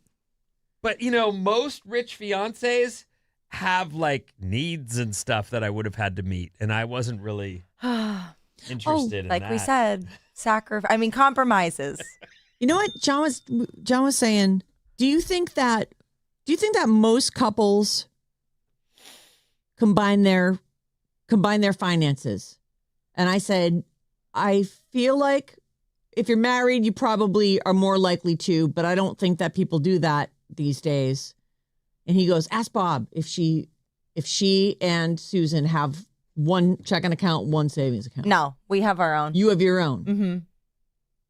And him being he makes good money. Right. He's not rich, but he makes good money. You get paid in compliments. So right. He foots the bill for things And do you have access to his account? I don't have access to his bank account. I just have his credit card. There Yeah. you go. Oh, So I just pretty much use that for everything. Well, that works out. And then I tell him how pretty he is when I get home. Oh, you're just the prettiest boy. You know, that's generational, I believe, as well, what John's asking. And I certainly... because we moved in together. We pooled our money, made it all cash, went in, opened a checking account and a savings account with our money that we had brought with us from Massachusetts, and just have always had combined finances. I got a loan. He helped me pay it back. It was like a whole thing. What made you two decide to handle it that way? I guess because... Was that you saying, we're sharing our account? Honestly, I don't even think we ever had a conversation about it. My money was in a place called Baybank. Baybank? Baybank. It's a Massachusetts, the Bay State. I'm like, well, I'm going to need it. So I got a cashier's check for all the money that I had in the whole world. Oh. And I drove down to Florida with him, and he had basically, I think he did the same thing. I think he was like in a local credit union, and we just opened up an account. Crazy, right? I just don't think people do that these days. I think it's a mix. Yeah, I think it's a mix. It really depends. What I was going to say is, Christina, there was a point where we were not married and we had a kid, and things weren't going great. They just weren't. Wasn't working out. We were in trouble. And we went to counseling, and she said, I feel hung out. We don't share finances. We don't, your name's on that thing. That's yours. But I feel like, and here we are with a kid. I feel like I'm going to end up a single mother. And I was like, oh, geez, well, I don't really want you to feel like that. So how do we fix this? And that was combine accounts and get married were two things that she wanted. And I was like, fudge. So you have combined accounts? Yep. Yeah. Everything, do you both put everything into that account, or do you both still have your own on the side? Well, no, everything's together. The only thing, we have separate 401ks and we have separate investments beyond that. But we also have the codes to the things that I could go check her stocks if I wanted, but I don't. Right. I've heard a lot of advice about keeping a bank, combining, having a joint bank account, but then also having your own bank account where you keep some money in for emergencies in case the other person goes crazy or they go crazy. You can transfer all their money out of that into yours and then leave them. A little nest egg or whatever they call it. I think for your situation, I know we're on the radio and this is not going to come off very kind, but you should absolutely have that, because if things weren't going well and you found yourself he makes all the money and I can't get out of here. That's a real legitimate complaint. Right. What if I don't like it here anymore and want to get out of here? Right. I got $2? 100%. I will definitely do that. I have that, and I would definitely recommend that to people. Because you never know. Sometimes people wake up one day and something cracked in their brain. That is true. Yeah. People go nuts. There's actually a book. Oh, it has a weird name that's really popular with the millennials. No, women, I guess. Adult women who are in marriages. Oh. But I forget what it's called. Someone will text it in. Is it a movie starring Baldoni and... No. Oh. No, it's not a movie yet, but of course it will be. But it's about this woman, this super well-off woman who gets married, and her husband puts everything in his name, and they have kids, and she is paying for a lot of things out of her family wealth while he's low-key making a ton of money at work and collecting his own wealth, and then one day wakes up and is like, bye. And she's left with not nothing, but... Oh, my God. Yeah, so it's kind of a cautionary tale about managing your finances as a woman. Look that up while I do this next story, because we should give that name to people. That sounds kind of cool. Are you a shopping addict who gets a bigger rush of dopamine when you click complete purchase? Like an online shopping addict. Yeah. I think this is far bigger than we get stories for. Well, it's so easy, Vin. I think this is a really huge problem. And I'm not talking about the things you order that you have coming in through Costco where you've got a pallet of water and some coffee and whatever else. I think there's lots of people who go, it's 11 at night. I'm sitting here watching a show, but I'm also just, shopping, just looking around. Yeah. Just bopping around on the interwebs. Oh, what a deal on that. If you're a shopping addict, which it's huge in South Korea, they say. Oh. Online shopping is huge there, and a lot of young people are dangerously addicted. There's a new trend of apps with fake stores. Oh, no. You can browse items as usual, look through reviews, do your shopping due diligence, compare prices, add stuff to your cart. Oh. And then enter your shipping address and arrange payment. The app even shows you tracking information on the shipment if you want. But none of this is actually coming to you. This is a ritual that you have become addicted to, and they're willing to fulfill that need without you spending any money. But what if I really want that? Is there like an opt-out? Like, oh, no, I really do want that. Because that's you're already. I thought you were saying people were just trying to take your money and not send you anything. Yeah, it sounded like a scam. Like you didn't know it was fake. So you know that this is just pretend. This is but you still get the rush. This is an effort for you to experience that shopping dopamine hit, scratch that itch, as they say, without spending any money. I don't know. I feel like I don't like online. I mean, I do it and I get the thing I need and I'm done with it, or whatever. I don't love shopping online, so I would never be interested in this because if I'm gonna get it, I want it. I actually spent my time looking at that thing, making the decision and making the purchase. I don't know why someone would go there. What if it was some great thing and you're like, oh my God, that's only $90. I'm gonna buy that. You're not taking into consideration that some people have literally bankrupted themselves. Like you're now saying, they can still do it, but even though they don't have money. I hear what you're saying, which is, but I have money and I want to spend it. We're not talking about people. We're talking about people who've already ruined their lives with online shopping. So now they can still have the experience. Now they have an opportunity to go on this app. It's a complete waste of time. You aren't getting the things you're ordering. I don't know if it'll work, but it does bring to the front that shopping addiction is a real problem worldwide. I believe that. I think it's too easily accessible. Yeah. People, if you had to go out and go shopping and brave the crowds at the mall and find parking, you'd go, I'm going today. I don't want to. Yeah. It's going to be too much. Nah. These pants are fine. Right. But from your home, you go, I know my size, I know the brand I like, and I know I can get 3 pair at a great price delivered straight to me. Yeah. And if they don't fit, I just stick them back in the box and print the return label. Or boom. I keep them. Yeah. Because, who has time to return things anymore? I don't know. John gets mad if I don't do it. Well, right. You're supposed to return things you're not going to use. Duh. But back to shopping addicts. It's real. Yeah. You hear people say things like, retail therapy always works for me. Yeah. And I hate to suggest booze, but, if I was thinking that's better than booze. Oh, what? You can return stuff. Yeah, but you don't get ripped. Well, it's just longer term. Yeah, all right. Well, I'm just trying to say, Interesting. If there could be a place where whatever you're addicted to, you could find the same dopamine hit or the same feeling without actually having to drink or smoke or gamble, whatever. Which would be worse, Sarah Clark? I'm ready.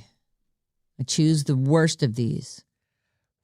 Finding out that your kid is being bullied. Yeah. Or finding out that your kid is the bully? Well, they're both bad.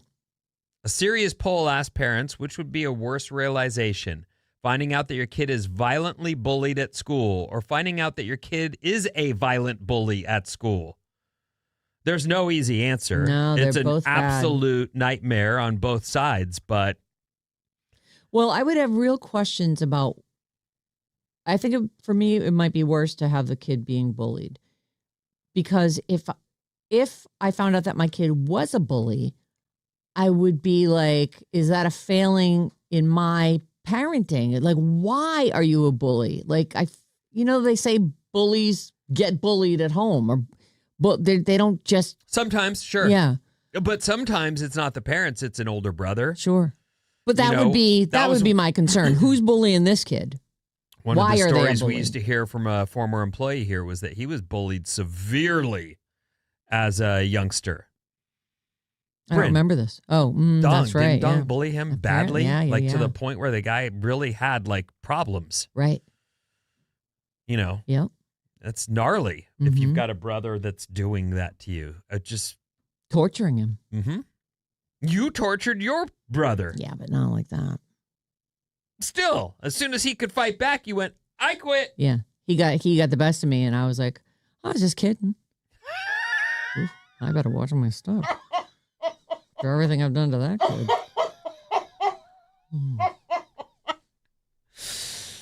An older sister, too. It just doesn't. That's just very bossy. It's I don't know. very strange, but all right. So what do you decide? I guess I think it's worse if my kid's getting bullied. 66% said it would be worse to find out their kid was the bully. A third say it would be worse to learn that their kid was being violently bullied. There is no great answer. I can't it's a loss on either side. Right. But I do think that the idea of my kid being bullied at school would break my heart. And I do think that's something that young people have to navigate, unfortunately, even to this day. Yeah. Oh, yeah. That's part of being in school is that socialization thing.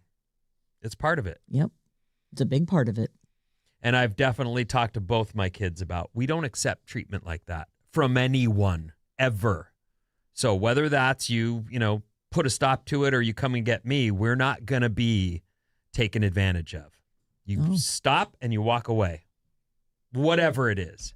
Like the idea that you want to be in a clique or a group of people and the initiation is there's no initiation. They don't want to be your friend. Walk. You know what I mean? Yeah. You never did that, did you? No. Blood in, blood out kind of thing? No. Okay.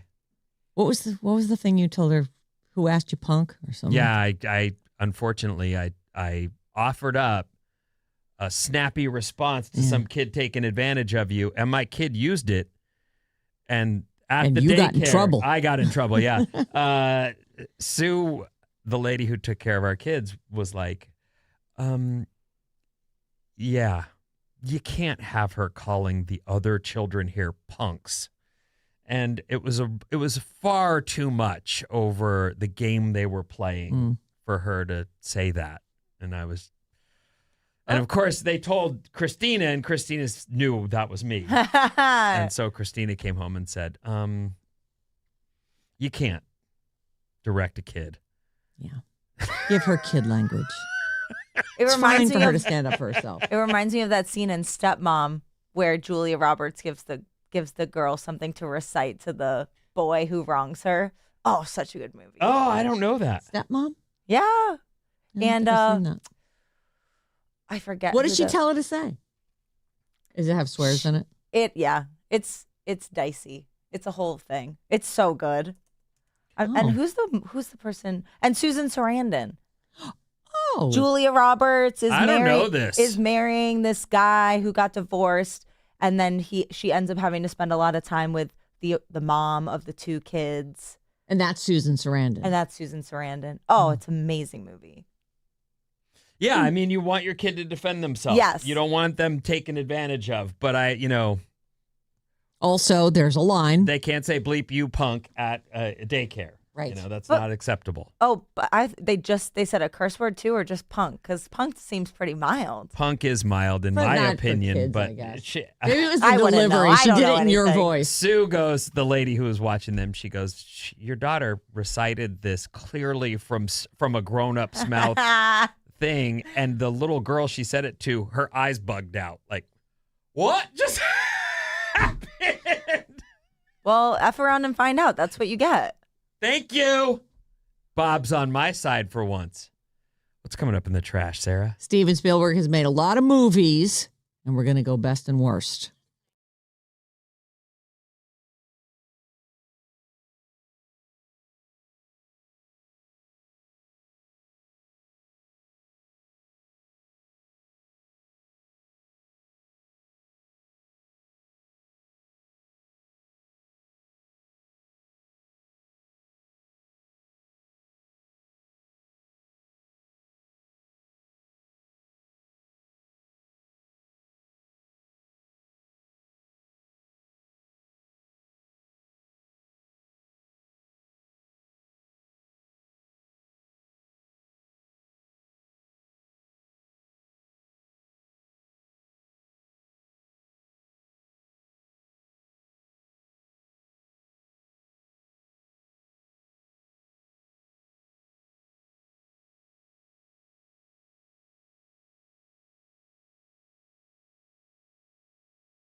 Whoa. Wow, wow, wow, wow. Alice, 97.3, Sarah and Vinnie, Alice's morning show. Oh, happy Monday.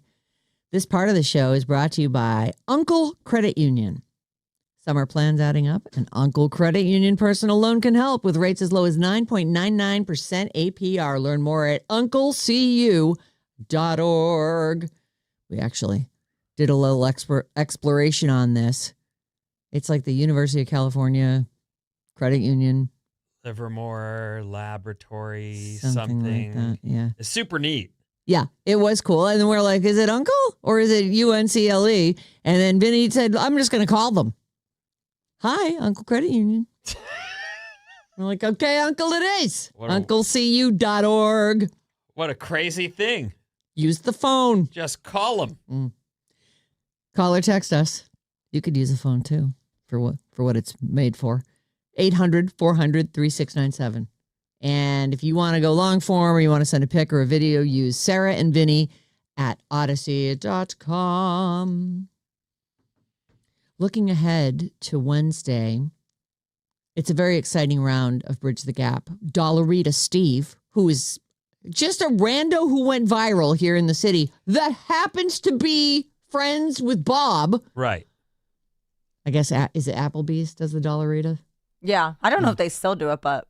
It's an entire world I'm not at all aware of, but I'm excited to meet Dollarita Steve. I'm excited that he's friends with our Bob. I know. It sounds like that they have good times together. Was he at your themed out murder mystery party? He was, and actually he was the murderer. Oh.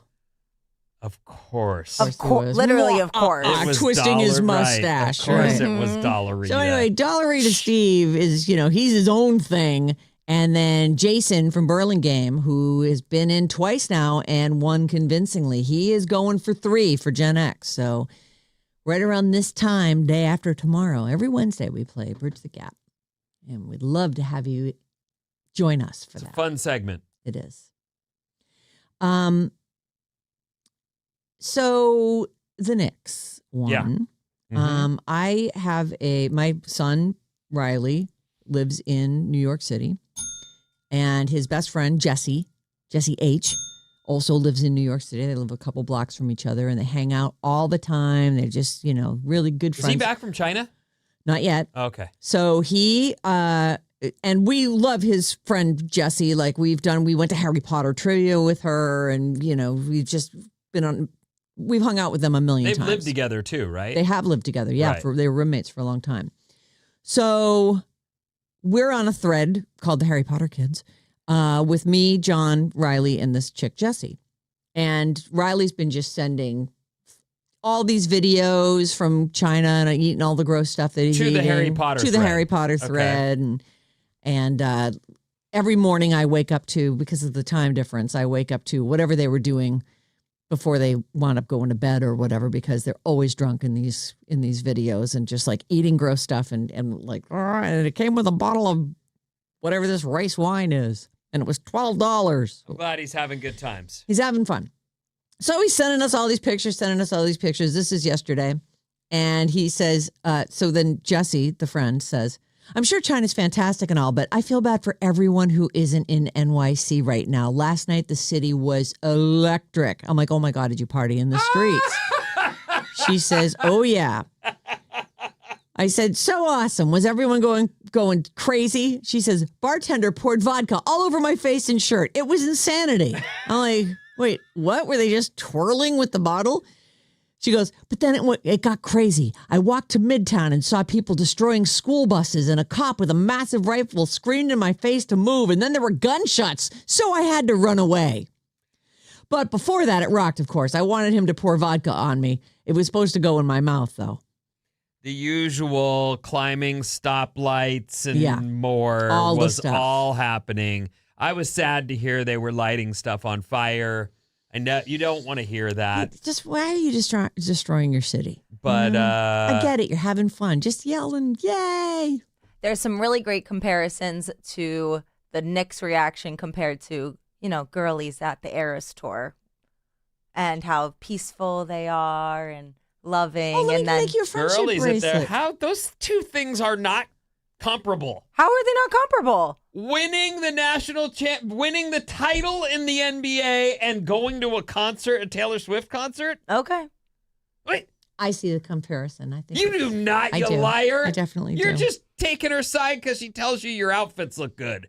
Thank you, by the way. Shh. Vinny, you look really pretty today. Thanks, I love that's that nice hat. of That you to hat say. is great. I'm staring at it all morning. Well, it's bright orange. It's cool. So- It's got the bridge on the side. Mm-hmm. I know, it's really neat. The Knicks won the NBA Finals, in case you missed it, and their fans did destroy the city.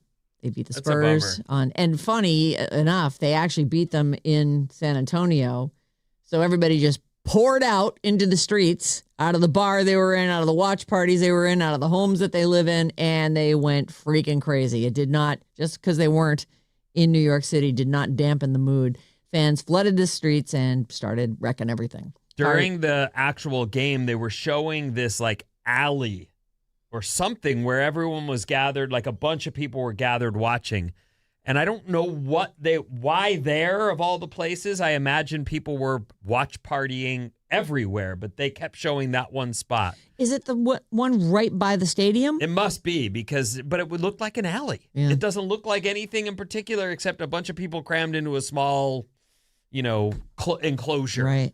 But what I would say about the celebration is that's what booze is super fun, but booze is also how people make the biggest mistakes of their life. And even people who don't have a problem can say, I would have never, If I hadn't been had drinking, I not been, what?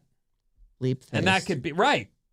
and over the moon because my team that's never won in my lifetime just won. Well, I was thinking more about the person you kissed that you would never have kissed. Not in a million years. What was I thinking? Well, like that time you woke up in the dark closet. Like, who is this? That is not a story we should tell anymore. I don't know. I feel like I want to she hear was it. having her way with you.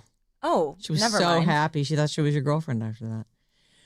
Aw. Fires were set, vehicles were destroyed, including 5 school buses that were hired to transport World Cup fans from MetLife Stadium. Come on. At least 10 cops were injured, dozens of people were arrested. There were huge fights. A teenager was shot, and there were 4 slashings or stabbings. Luckily, Timothée Chalamet did not get caught up he in the stayed chaos. in the locker room, so he was because safe. He was in San Antonio in the locker room, like a real fan. Right. There you go. So I just thought it was so funny because I just don't like Jessie's just this quiet chick and she was like out there going crazy with everybody else. No, I do Handing think out friendship bracelets. having been part of the celebrations for the Giants was one of the coolest experiences. And then we did it 2 more times in 5 years. Like it was. Yep. Every even year. That was one of the coolest. It's not going to happen again. Like that was a once You in a gotta life. ride that I mean, we may wave. win again, but winning 3 times in 5 years, Mm-hmm. it was really cool It to be was part of awesome. that. Mm-hmm. And so it's cool that, the Knicks, first time in 50 whatever years. That's great. Yep. Why are you lighting stuff on fire? Because I'm drunk. Yeah. That's why. And I got this lighter. I just feel like I'm feeling it. Oh, well. Anyway, there's that. A lot of people this weekend went and saw Disclosure Day. Not all the people they were hoping for, but more than they predicted, actually. They said that they only expected it to make about 35 mil and got 44 million. So where does it sit among Steven Spielberg's overall filmography? I was looking at this thing in the Hollywood Reporter this morning, and first of all, how many movies do you think Steven Spielberg has made? And they actually included some like small chapter style movies that he made for like little collections. Okay, so it's even more than we would think, right? Yeah. Is what you're saying? Well, I would have said 20. Because I think you wouldn't. Yeah, I would have. Steven Spielberg, having when I been sit in the and movie think business. about them, I was like, I think because he makes, big epic movies starting with Jaws, and it feels like, but that was just my guess. That's the Okay. number that popped into my mind. What do you think? 100. 100 movies, says Vinny. 35. 35 is the exact number. Did you see it? No, I didn't. That's 2 points for Bob. I'm surprised to hear that number. I know. But that's because I've heard his name my whole life. Someone like Tarantino, who's very precious with his own filmography. 9 movies. He doesn't want to, I can understand that you would like to have, it's sort of like 10 perfect movies. They talk about Joe Montana. He made it to the Super Bowl 4 times and won 4 times. Like, that is the perfect record. I get that. But I also think when you're making art, and if you're an artist, you should just make stuff that feels good and feels right. And it may not be your best work, but why are you sitting there expecting each piece to be your best thing ever? Right. Like, I don't think that's the way to do art. I agree with opinion. you. I feel like I'm inspired by this. I'm going to do it. We'll see how it comes out. But right, if you're thinking that that's the Quentin Tarantino, I'm like, first, why are you limiting yourself to 10? Right. When you're inspired, do it. I also think musicians suffer from this a lot too, where they find themselves believing that first album hype, and then they just go dark because they can't. I have writer's block. The sophomore slump. It's that thing where they're sitting there going, it's too big. How do we ever create something that will live up to that? Right. And they just don't. And that first record is like everything that you lived up until you put out that first record. All the greatest songs of all the however many songs you've written, these were the 10 best songs. Tried and true. You played them at parties all over the area Everybody where loves you grew these up. songs. Right. Yeah. And then the sophomore slump comes in. Mm-hmm. But I would say to even a musician, like, just make records. Like, put them out. Have fun. Be a musician. Don't be worrying about your legacy. You're that's not for you to be worried about. That's for the fans to decide. Right.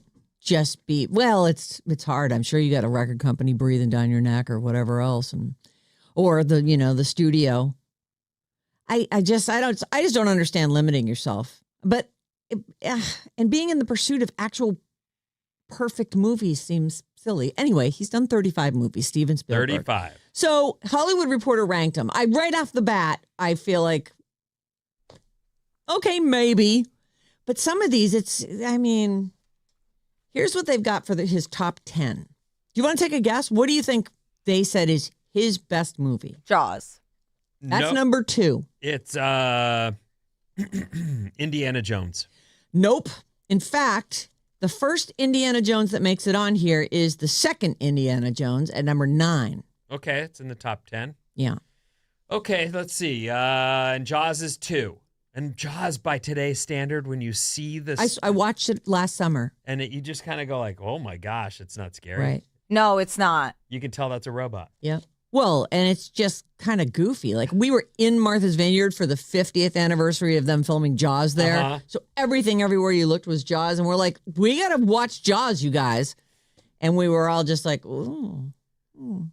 My personal favorite movie of all time and favorite Spielberg movie is probably Jurassic Park. Oh, Jurassic Park is... That first one was great. It's in the teens somewhere. That's crazy. Yeah, I know. The first one was great. I agree with you. Saving Private Ryan? Saving Private Ryan is also not in the top 10. In fact, it was very low. Hold on. I'm going to open the full list here. Jurassic Park, the original one, is number 11. Schindler's List. Schindler's List is in the top 10. Hold on. Let me find it. I have not seen that. I can't bring myself to watch it. That is number 4. And that's from 1993. Here's what they have for his number 1 movie. Yeah, which what the heck? is absolutely a great movie. I've watched it at least 5 times. It's E.T. Yeah. E.T., the extraterrestrial from 1982. Jaws is number 2. Something called Munich from 2006 is his 3rd best movie, according to The Hollywood Reporter. Then Schindler's List. Then West Side Story from 2021. I never seen it. Did you watch that? No. Is that with Rachel Ziegler? And yeah. From 2021. I was like, is it though? It's a COVID movie. And it was also like a remake. Yeah, like it's a remake. Yeah. They've got it at number 5. I bet it's got, it's a musical. I bet it's got great Spielberg camera work in it. Oh. I would think you'd love that. You love that stuff. Musicals. I never went and watched that one because I like the original. I loved West Rita Side Moreno. Story growing up. Oh my God. So good. Number 6 for them on this list is War Horse from 2011. Nope. Bridge of Spies, number 7. Bridge of Spies is great. Oh, yeah? I don't know From that 2015. I think it's with Sacha Baron Cohen. What? But he Really? plays a spy. I think. Maybe I'm mixing up a couple movies, but it's a good movie. At number 8, and I agree that this is a good movie. I've seen this a few times, and I love this movie. I think about this movie from time to time. It's Minority Report from 2002. That was cool. It had some cool futuristic things that when you go back and watch it, we watched it not that long ago with the kids again, and I went, whoa, this feels, not that there's a predictive triumvirate of that guy's going to commit a crime, quickly arrest him before he even does it. But some of he gets new eyeballs, and as he's walking through kind of the business district, every ad is reading his retinas, his new retinas, and putting him in this outfit and that outfit, and advertising the way that directly to him. Advertising was directed right at him is happening now, and that is without a doubt that predictive, oh my gosh, that they knew. Well, they've got that at number 8 here on the Steven Spielberg's 10 best and 10 worst movies. Indiana Jones and the Last Crusade from 1989. I think that's the second one, right? I think so. I really loved those movies until they got to that, who was it? The Shia LaBeouf one. The Shia LaBeouf one was no good. And then Empire of the Sun from 1987 is the 10th. Is that one. Keanu? I don't know. Not sure I saw it. And then his 10 It's worst. Christian Bale and John Malkovich. Okay. So this one is, I guess, at number 26. The Adventures of Tintin from 2011. The dog? Yeah, Tintin, I think don't was know. a German Shepherd. I thought that was Rin-Tin. Oh, that's what I'm thinking I don't know who of. Tintin is. All right. Disclosure Day. Made the list already. Well, it's one of his 35 movies. Just they all made the list. Got it. So Okay. they have it at number 27, though. Uh-oh. Let's see, at number... We did get some text of people who saw Disclosure Day this weekend and they liked it. Oh. Which, cool. It's like you said, though, you were the only one who I've heard say outright, this movie is not good. Everybody else knows it's Spielberg and doesn't necessarily want to go out on that limb. I haven't really seen anybody trash it the way you did. I want you to watch it. I at some point I will. I don't think I'll go see it in the No, theater. probably though. not. As we're heading down toward the worst movie, The Terminal. That's Tom Hanks, right? Yep, that's Tom Hanks. I tried to watch A movie called Always from 1989. 1941, which came out in 1979. Indiana Jones and the Kingdom of the Crystal Skull is at number 30 or 31. Ready Player One is at 32. Kick the Can, which is his segment from the Twilight Zone, the movie, is at number 33. The BFG from 2016. We've watched that 1 million times. Is it his second worst movie of all time? We enjoy it. Yeah.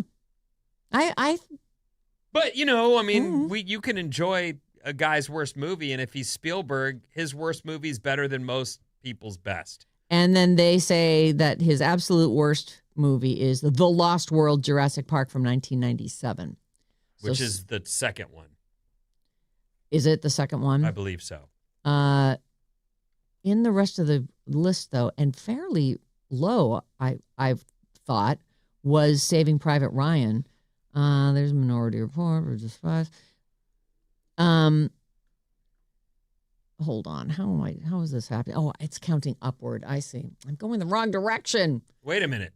What? So E.T.'s not number one? No. I'm looking at the story that I have to scroll through a zillion freaking things. Okay. So Close Encounters is number 13, which I'm like, that's in this top 3. Poltergeist is at number 12 and a half. The Color Purple I is loved at 12. Poltergeist. I didn't see The Color Purple. I loved, what's the other one you just said? Oh, Close Encounters. That was great. I rewatched that not too long ago. Yeah, you were just talking about that. Well, it's just so weird to see a movie set Like that's in the dude's house. He's making the potato thing. Like you Yeah. just go, oh yeah, when movies were made I mean, it's probably a set, but it looks like a home. A small set. You know, like these movies seem smaller. Number 14. Bless you.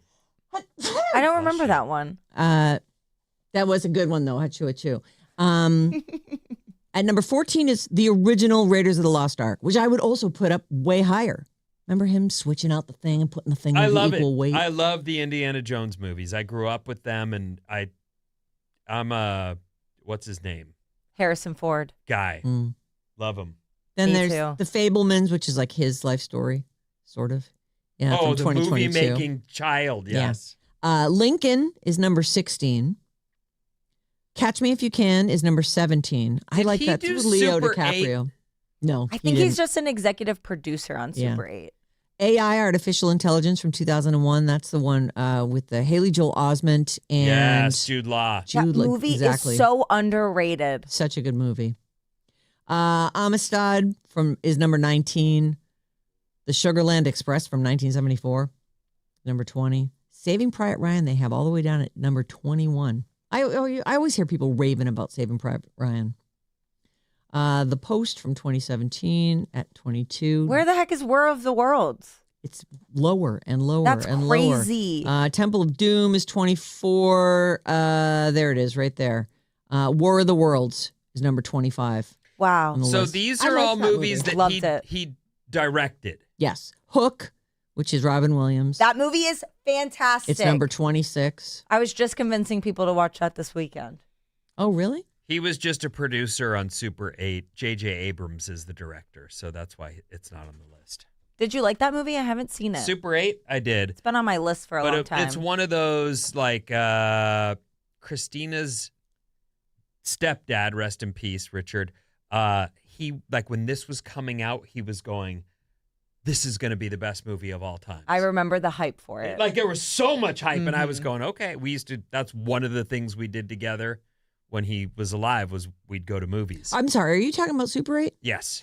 Super 8 is one of the greatest movies. Oh, you liked it? I love that movie. There's a scene where little girl Elle Fanning, isn't that who plays Yes. the girl in that? She Plays Alice.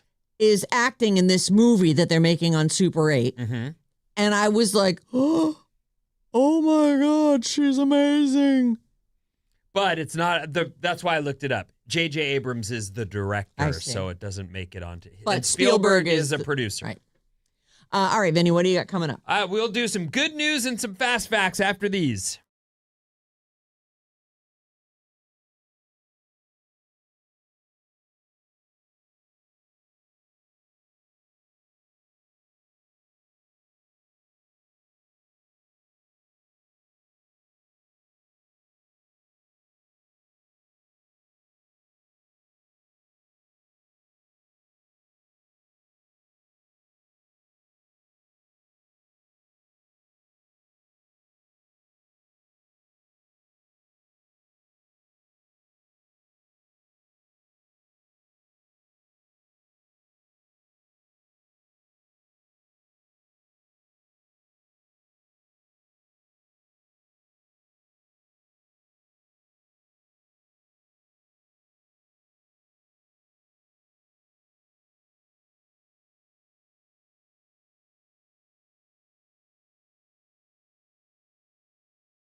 Alice 97.3. Sarah and Vinnie, Alice's morning show. Follow at Alice973 on Instagram for the best clips, random moments, and whatever else we're up to that day.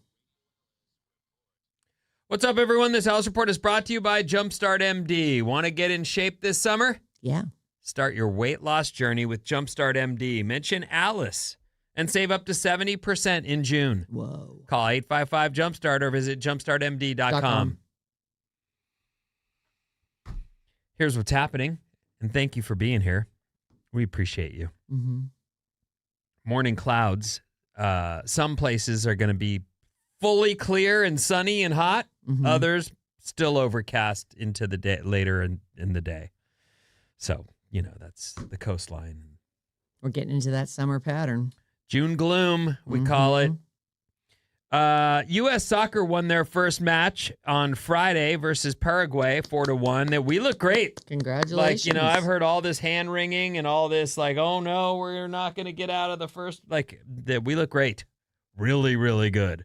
In fact, one of the goals we scored, they took off the something was wrong. I don't know all the rules, but I was like, what? Why? He scored. Still, 4-1 is actually a really high score. You're right. Soccer. Football. The Stanley Cup is finished. Carolina Hurricanes are the big winners. And in the NBA, the Knicks won the championship. I walked by the hall where the TV's on, the Today Show, which films, I believe, in New York. Yeah. They're all wearing orange and blue. Oh. They're all there for it. And it does appear that New York is still there. So that's good. They didn't completely ruin everything. Despite the celebrations getting completely out of hand, it seems it's all still there. Good news. And congratulations, New York. Okay. Let's see. It's National Take Your Cat to Work Day. Does that make sense? No. How? I don't know. To me, it feels like there's a lot. They think they're going to the vet anytime you put them in the carrier. Yowling in the car. Oh. So they don't want to travel at all. My cats don't. Okay. They never like where we go. So I just never take them anyplace fun, I guess, Finn. I should take them to the mouse house.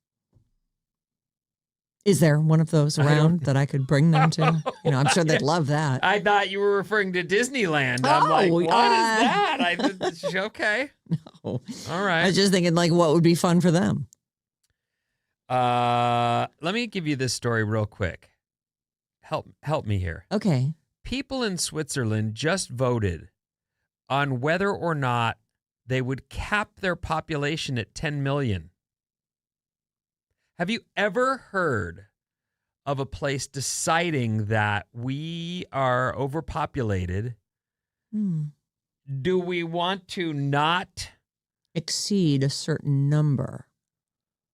55% voted yes against it. Oh. 45% voted for it. There are people who already had their kids.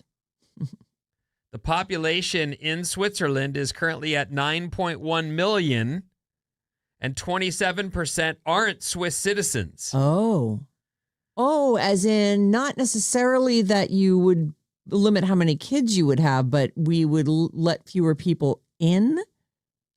The vote was about limiting the country's population. It's very interesting because I'd never heard of that actually happening before. I know that it's, rules have been put down, like in China. How many kids you can have. We heard have. about this story, which I've never been. But we heard there were very controversial rules put in place. Right. And with people expecting to have a male versus a female. They want a boy. There were problems with the one child per family rule. Again, never been there. I don't know. I didn't see this firsthand. It's just the story. You've heard those stories. Absolutely. That's not a story. That's a fact. There were orphanages chock-a-block full of little girls. Because people were like, we're going to go get a boy. Boy's what we want. Well, anyway, the Swiss have said that they've rejected the 10 million population cap.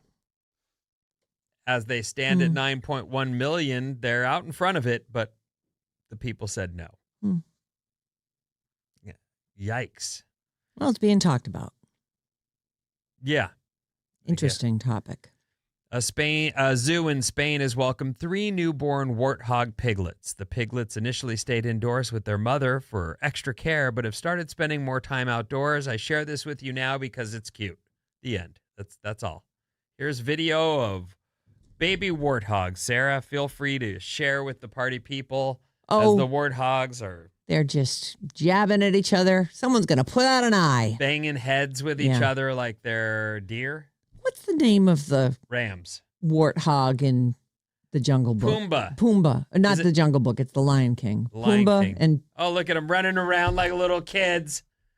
And the other, by the way, the other warthogs that are all grown up, they're just like, they seem like they're just eating sand. Well, is it just me or is I that don't know what sand they're grazing on? I was actually, initially when I saw the story, I went, I don't get it. Are they endangered? Why does this make the news? And then I went, oh, forget it. It's because they're adorable. They're cute. Baby warthogs are so cute. Mm. Feel free to find that video if you need to see something cute today. I want to see. They are just frolicking around. How about a fast fact? I love fast facts. You know that, Ben. You don't have to ask that twice. Fact. In 1993 video game NBA Jam, the 1993 video game NBA Jam grossed $1 billion. 2.3 billion in today's money, which I don't like that conversation, that whole conversion. Get out of here with that. Anyway, worldwide, in its first 12 months of release, that's 3 times as much as the highest grossing movie of 1993, which was Jurassic Park. Mm. The video game, NBA Jam. Wow. Is it a particularly good, have you ever played it? No, I don't really. I play video games. I can't say I don't. Right. But do I care about them? No. Mm. Like if you said, hey, we're all going to get out of here and go get something, I would drop the controller and leave. Actually, I don't even have one. But you know what I mean? Like, I don't care. Yeah. That's fine. You're certainly not camping out to be I'm not, first in line at GameStop. No. And I'm certainly not, this is the game that's going to be my record set. I'm not like that. Mm. It's a lot of money, though. Big money in video games. Yeah, absolutely. You get a hit. Isn't that what your boy's going to do? Let's hope so. He's going to do video games, right? That's what he's going to school for. All right. Does he have like in his back pocket his big like thing? He told you he's got like an idea I'm going to do this of the thing that he wants to. He's been working on it for years, actually. So he's got. I've seen a lot of artwork from it and a lot of stuff. But he, is going for game development and hoping to find some people to continue forward with. Like build a brand and a partnership. Yeah. Well, good for him. Wolves do not actually howl at the moon. Wolves howl together in harmony to make it sound like there are more of them than there actually are, but they're not howling at the moon. Oh. Bark at the moon. There's only one person who's had a losing record at the University of Kansas men's basketball coach, and it's James Naismith. You know who that is? No. I think he's the guy who invented basketball. Oh.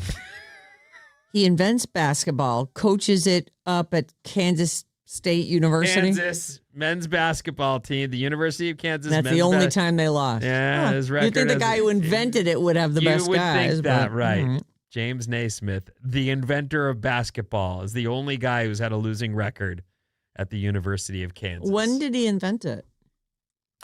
I don't have that, but I have. He was the coach from 1898 to 1907. Oh, so early days. Got it. It's been okay. a long time.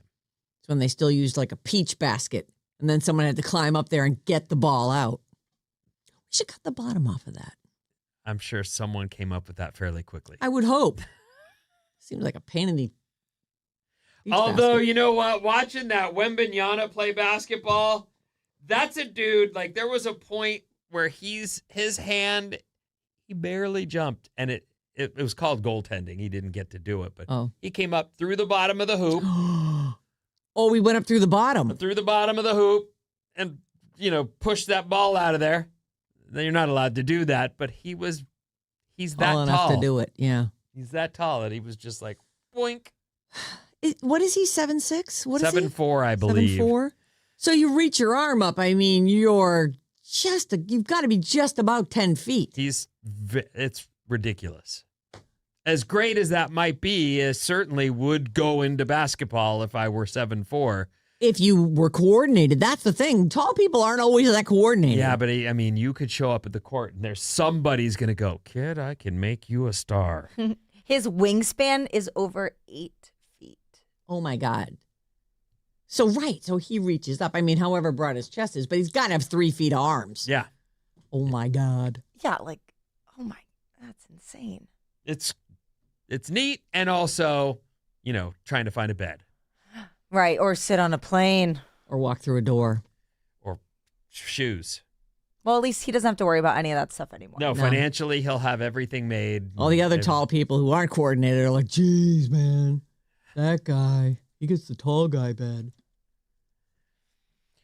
Older adults who tend to see the bright side of life may be giving their brains a boost, too. A study led by Harvard followed more than 9,000 Americans aged 70 and older. Would you say that your parents are optimistic? Yeah, I would. They actually are. They seem pretty happy. They found that people with higher levels of optimism were about 15% less likely to develop dementia. Oh. I think it's in every aspect of your life. If you are a pessimist, a negative person, it might seem like you're not someone on happy pills or something. And you're like, well, I mean, let's be realistic. The world is going to hell in a handbasket. Okay, but that is eating away at your lifespan. But we're here now and we're all together. Cheers. Like that negativity where you pull off Facebook, pull off the news even if you have to in order to have a day. Find happy things. I know there are causes out there that you want to champion, but damn, man. You're taking years off your life with that negativity. People are starting to realize that optimism isn't just a personality trait you're born with. It can be strengthened through mental exercises and therapy. And sometimes you do have to talk to yourself about it. Come on. Well, I think you can even tell just by the way you talk about and to yourself in general. Like I've had to change that. Yeah, you can't be saying what an idiot you are all the time. I have absolutely had to change that. Right. Because that is absolutely how I grew up. Come on, stupid. Yeah. That's, what am I doing? Like you wouldn't let it's like, I don't know. Sometimes John will say really mean things about himself. I'm like, don't talk to my husband like that. Right. You gotta be, you're wonderful. You're a nice lady. Well, I try. And he's a good golfer too, isn't he? He is a good golfer. And all his friends were building him up the other day. And because he had a good outing or what? Yeah, and he's just improved a lot because all he does now is that. So they had come back from a round, him and Pat and Mike J. Oh, Pat's going too? Yeah, Pat goes too. And they're just like, oh, John, you're great. You really improved. And John, so happy. Nothing like love from the boys. Yeah. You want to hear that stuff. Definitely. All right. Let's see here. Have you ever heard of Backwards Beach Day? No. Summer. Yes. The kids are off. Yeah. I don't know anybody who's still in school. If you are, I guess this would be your last week. Most people are out now. Yeah. A mom online is going viral for her idea because she says this is the way.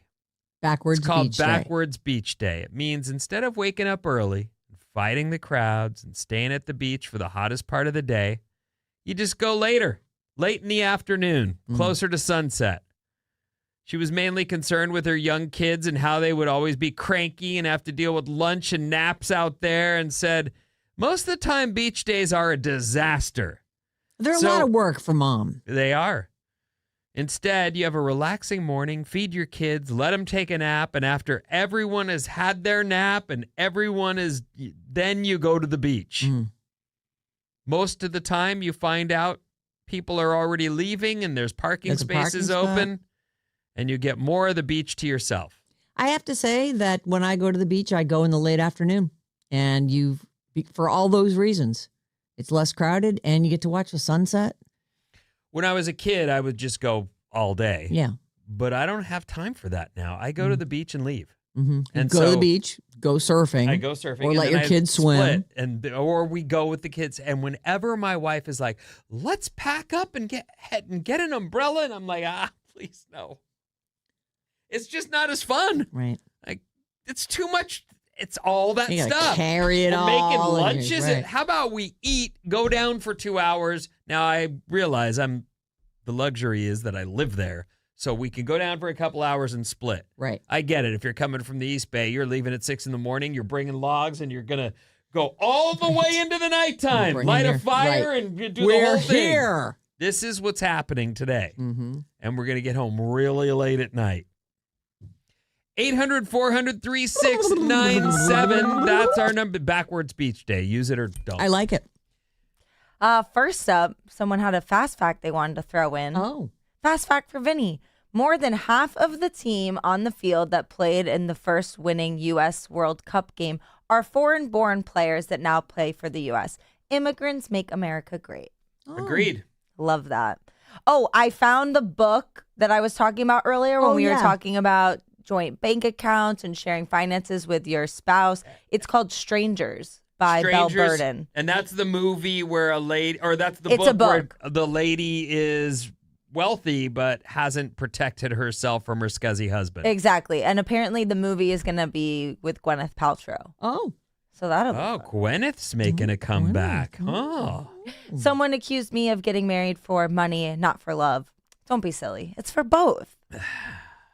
Bobby. Just as easy to fall in love with a rich guy as it is a poor. By the way, he was just a college kid when you guys got together. It's not like, right? He was Yeah, always of rich. course. Oh, It's he was just a always joke. rich. Okay, never They mind. made He was out in always the rich. laundry room at their dorms. Come on, right? Isn't that where the first It was place in went the apartment building, yeah. In the trash room. Oh, the trash room. I knew it was a small Right. adjunct. We had actually, since I said we had some texts about Disclosure Day, we had some positive ones this morning. 707 said, Gen Xer here, saw Disclosure Day. This is the new Spielberg movie.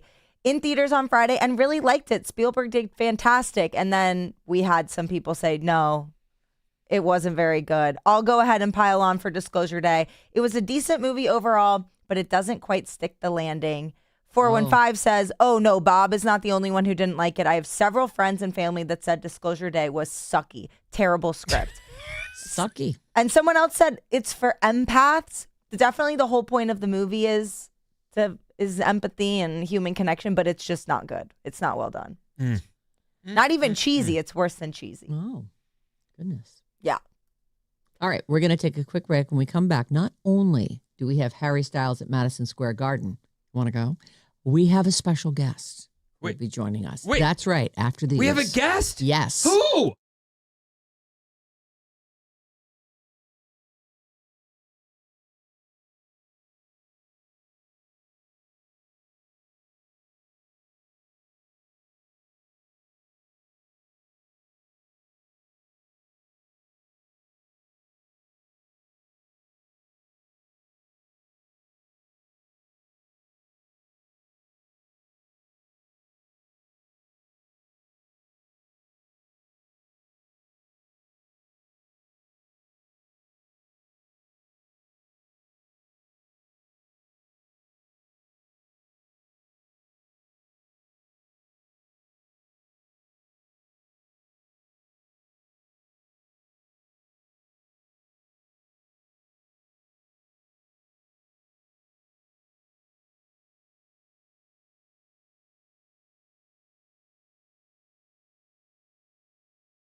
Bum, bum, bum, bum. Alice, 97.3. Sarah Vinnie, Alice's morning show. Yay, it's Monday. Oh my God, everyone loves Monday. I'm like, get out of here, a weekend. This week. It is a yay. It is, agree. yeah, I know. Massive yay. Just a heads up, we do have someone coming in pretty soon here. And so I would like everyone to go to youtube.com. It's still a mystery. Just let it be. They'll be here pretty soon. Don't worry. Don't you worry about it. All right. But you should be on YouTube. You should watch us. We're live at Radio Alice 973 on YouTube. Very exciting. But here is something that I got to do first. This is a huge prize. This is us sending you on an Alice escape to New York City to see Harry Styles in Madison Square Garden. Yikes, that's incredible. The code word this hour is happy. Take the word happy to radioalice.com and enter it in there, and you'll be in the running to win a pair of sold-out tickets for Harry Styles on October 3rd at Madison Square Garden and round-trip airfare and a 2-night hotel stay for the winner and their guest. Take the word happy to radioalice.com and listen today at noon with Mason and 5:05 with It's Jane for more chances to win. This hour's code word is happy. It's all courtesy of Columbia Records. All right, we are going to bring our guest in now because in she comes. This person went to Vegas this past weekend specifically to see No Doubt's final show at the Sphere. Ladies and gentlemen, please welcome from the legendary Live 105. It's our girl Marcy. Bob. You guessed it? I guessed it. I was trying to, and she goes, don't put me in this position. Oh. Sarah doesn't want you to know who it is. But let's forget about all that now. You were at the show. I was at the show, you guys. Oh Okay, my God, so it this was is, incredible. first of all, incredible, the Sphere. The Sphere, yeah. Secondly, 360 no degree screen. doubt. I know. And it was the final show, and I was offered a ticket, and I was going back and forth because it was a whirlwind trip, but I was thinking, if I miss this, I will regret it. Yeah. So I had to do it. And I was there for less than 24 hours. Oh. It was. How much money did you manage to lose? Yeah, we won't talk about that part. I have a but question. it was. Had you seen a show at the Sphere before? This was my first time. Okay. And it was spectacular. Immersive, the seats vibrate, Oh. the floor vibrates. Oh, my. 360 degree screen. Is it huge? And Like when you're in it's there, does it huge. feel enormous? enormous. And you look up at the ceiling and it's Everywhere. everything. It's 4D. What's 4D? 4D is more pixels than 3D. And that's about all I got for you. Call it whatever they want, I guess, Okay, right? It's a little out of my wheelhouse. Let's go back to this. So you are just it's no doubt. Like this is Gwen, like Orange With the County band, heroes right. who Yeah. like big. Yeah. Okay, so you're like, how is it getting into the show? Like, is it packed? The lines forever? It was packed. Are you out in the heat waiting to get in, or what's I mean, the? it's packed, but it's efficient. Okay. Oh. And when you walk in, there's 3 levels. So you go up 3 escalators where you kind of have to hold on. Oh. Like, oh my God, there's screens everywhere. Okay. Yeah. But it was, I mean, and the seats were great. I had these, I was, not to Radio rub Do it people. in. Rub Right. it in, girl. Not try to rub it in, but no, I was center, and you don't want to be, I think it's level 1. It's the lowest Not level. the lowest level's fine. And if you want to mosh, that's fine. And if you want to see Oh. the band, Oh, there's standing areas. there's I did not GA, realize and that. Okay. Yeah. But that way you don't get the full experience. Right. Of You the have to Sphere. tip your head so far back to see. Yeah. So I was level 2 center, and you could see everything perfectly. Okay, so one of the questions I have about the Sphere, we're talking to Marcy from Live 105, who's come in to tell us about her adventures at the Sphere for the last night of No Doubt. One of the things I've heard bands say is, well, the show is really on the screens, and when you're a band, like, for example, Gwen is a spark plug. Yeah. She's a Yeah. dancer. She puts on a show. Did she just stand there? No, and that was the okay. thing that kept running through my head is, how is this woman doing this nonstop for 2 hours? Right. High energy. She is running back and forth.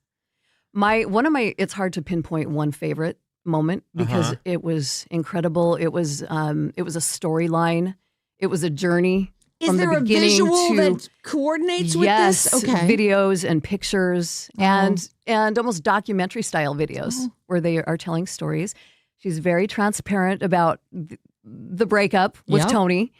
But I think one of my favorite moments, it was when different people, I think it was the third song in.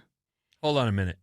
You just said the breakup with Tony was the guy in her band, Yes, right? the so bass- that's not the bass about player. Right. But so that's not the breakup. I'm like, With the guy from Bush. who that's- is she married to? Not Tony. That's the other Okay, breakup, which she okay. touches on without naming him, Oh, okay. but just different times. Wow. timelines. So they really put together. Now, did she do any solo stuff? Not during the show. Not at the during show, the show. okay. She's probably going to go back to that now. Okay. I have my fingers crossed that No Doubt continues in some way. I know. The energy's good. But It was how really well incredible to have received. gotten to see them. Yeah, And I know. in the sphere. In the sphere. It was an Orange County fever dream. You know, when the Eagles played there, they said they never felt more ignored. Wasn't it the Eagles? They said, you know, everyone's just looking up at the screens. Yeah. It sounds like it was not quite the same experience for No Doubt. Yeah, I don't know. I mean, I wanted to see the Eagles there too. They put on so many shows there, and I didn't make one, but maybe a different experience because of the storyline, them sharing the journey. And I don't think every artist has done that. Right. At the no, sphere. definitely not. A lot of it's just a lot of like fish plays, and it's Yeah. I'm sure they could just stand Yeah. there and Well, there are Grateful Dead. I mean, that Right. was a full on jam Right. session. And they do that. They do that screen stuff at any show they perform at. They've already probably got the art or ideas of how Yeah. to present the art.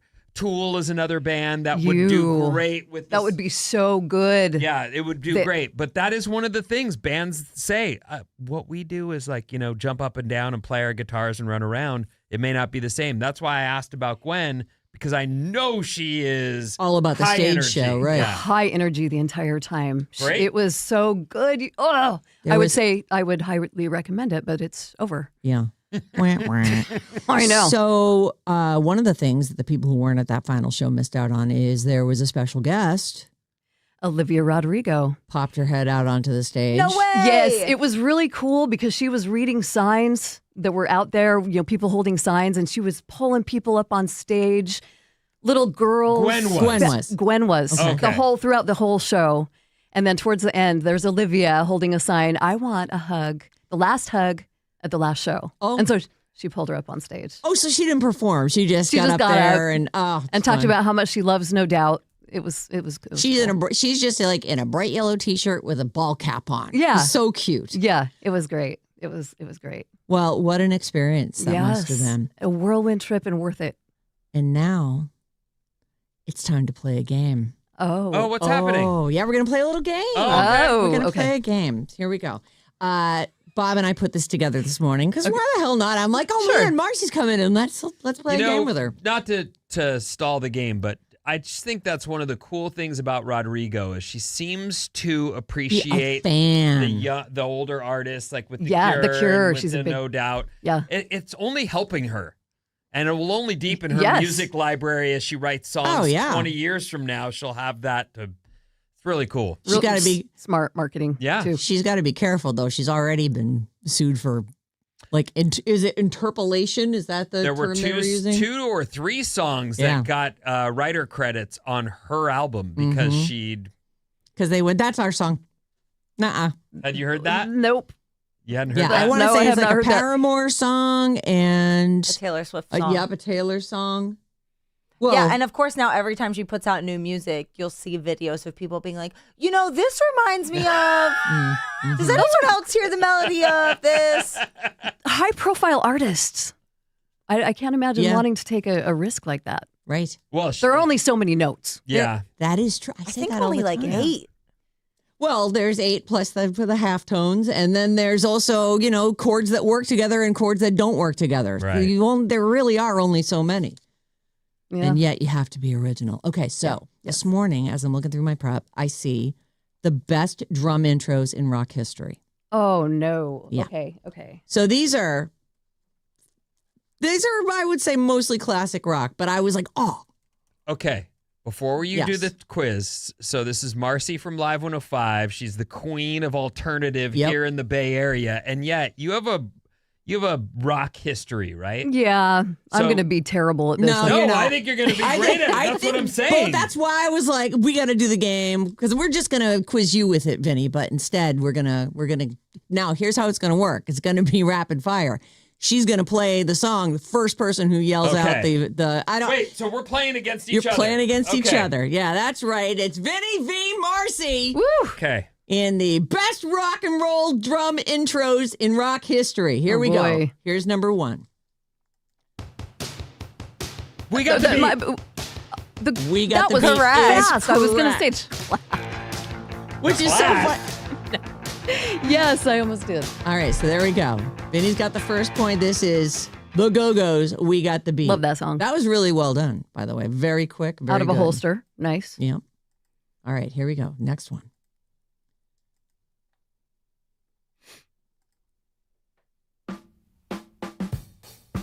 Oh my gosh. No. Hold on. Superstitious. Superstition, but yes, I'm giving that point to you. This is Stevie Wonder, Superstition. Oh, Vinny. You know what's funny about this though? Like there are some in here that are super, you'll get them right off the bat. But these are really just drum beats Yep. that start the song off. Yeah, but This that is so one groovy. I love Yeah, this song too. I know, it's so good. Crank that up. Very superstitious.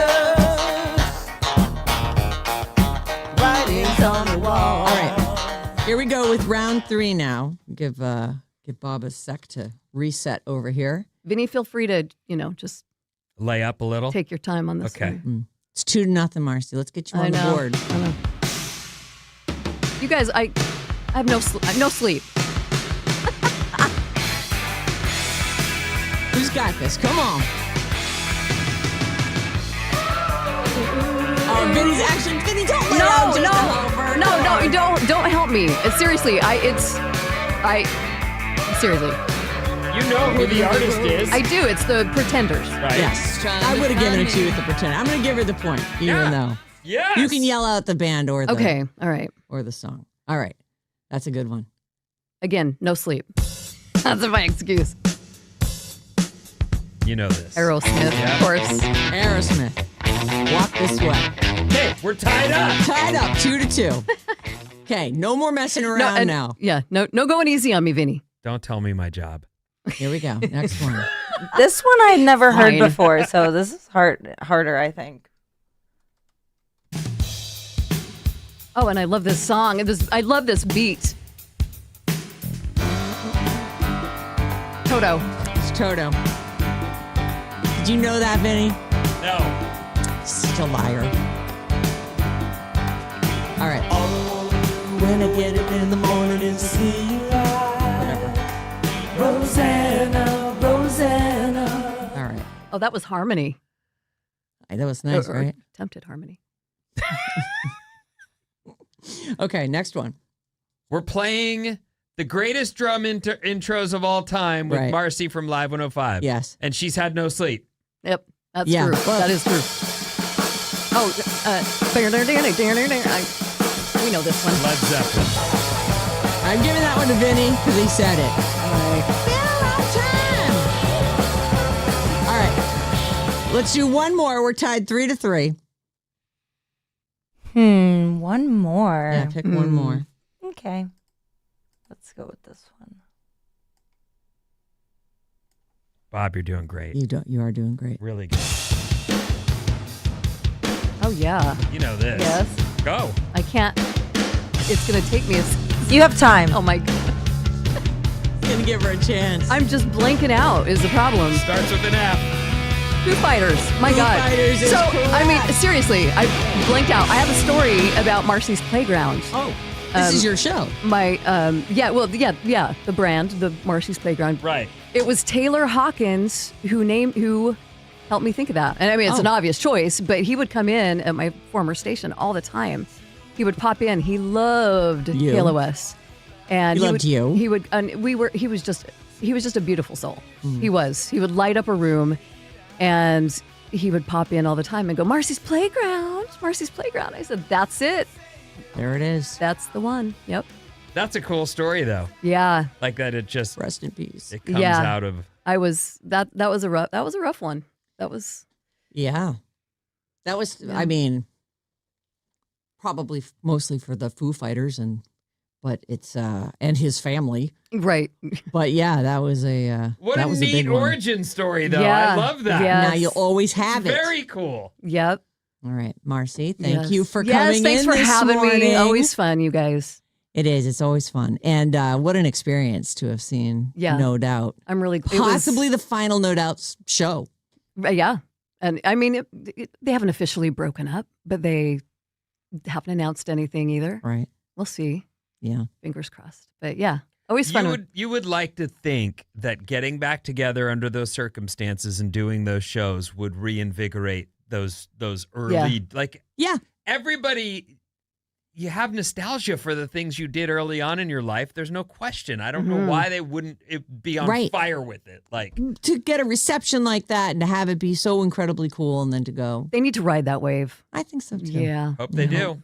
All right. I would love to take my kids to go see her in particular. Oh my God, I know. That's good, strong female role model. Absolutely. And All right. first woman to headline at the Sphere. Is that so? Yeah. Oh, I didn't know that. Wow. Yeah. That's Yeah. amazing. Yeah. All right, what's coming up in the news? I don't know. Okay, great. Thanks, Marcy.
Ba-da-ba-bum. Alice 97.3, Sarah and Vinnie, Alice's morning show. Did you miss part of the show? Don't worry, the full episodes are on Odyssey, Apple Podcast, Spotify, all the usual spots.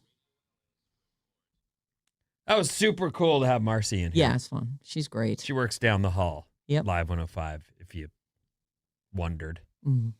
Anyway, that was fun. Yeah. I could tell that you would have gotten any one of those on 3 notes, three drum hits. That is not true. Okay. This Alice Report is brought to you by Bridge the Gap. And besides, she hadn't slept. You know what that feels You're like. so great for giving her all that slack. This Alice Report is brought to you by Bridge the Gap. It's a generational showdown. Gen X versus Zillennials. Don't miss Bridge the Gap Wednesday at 8 a.m.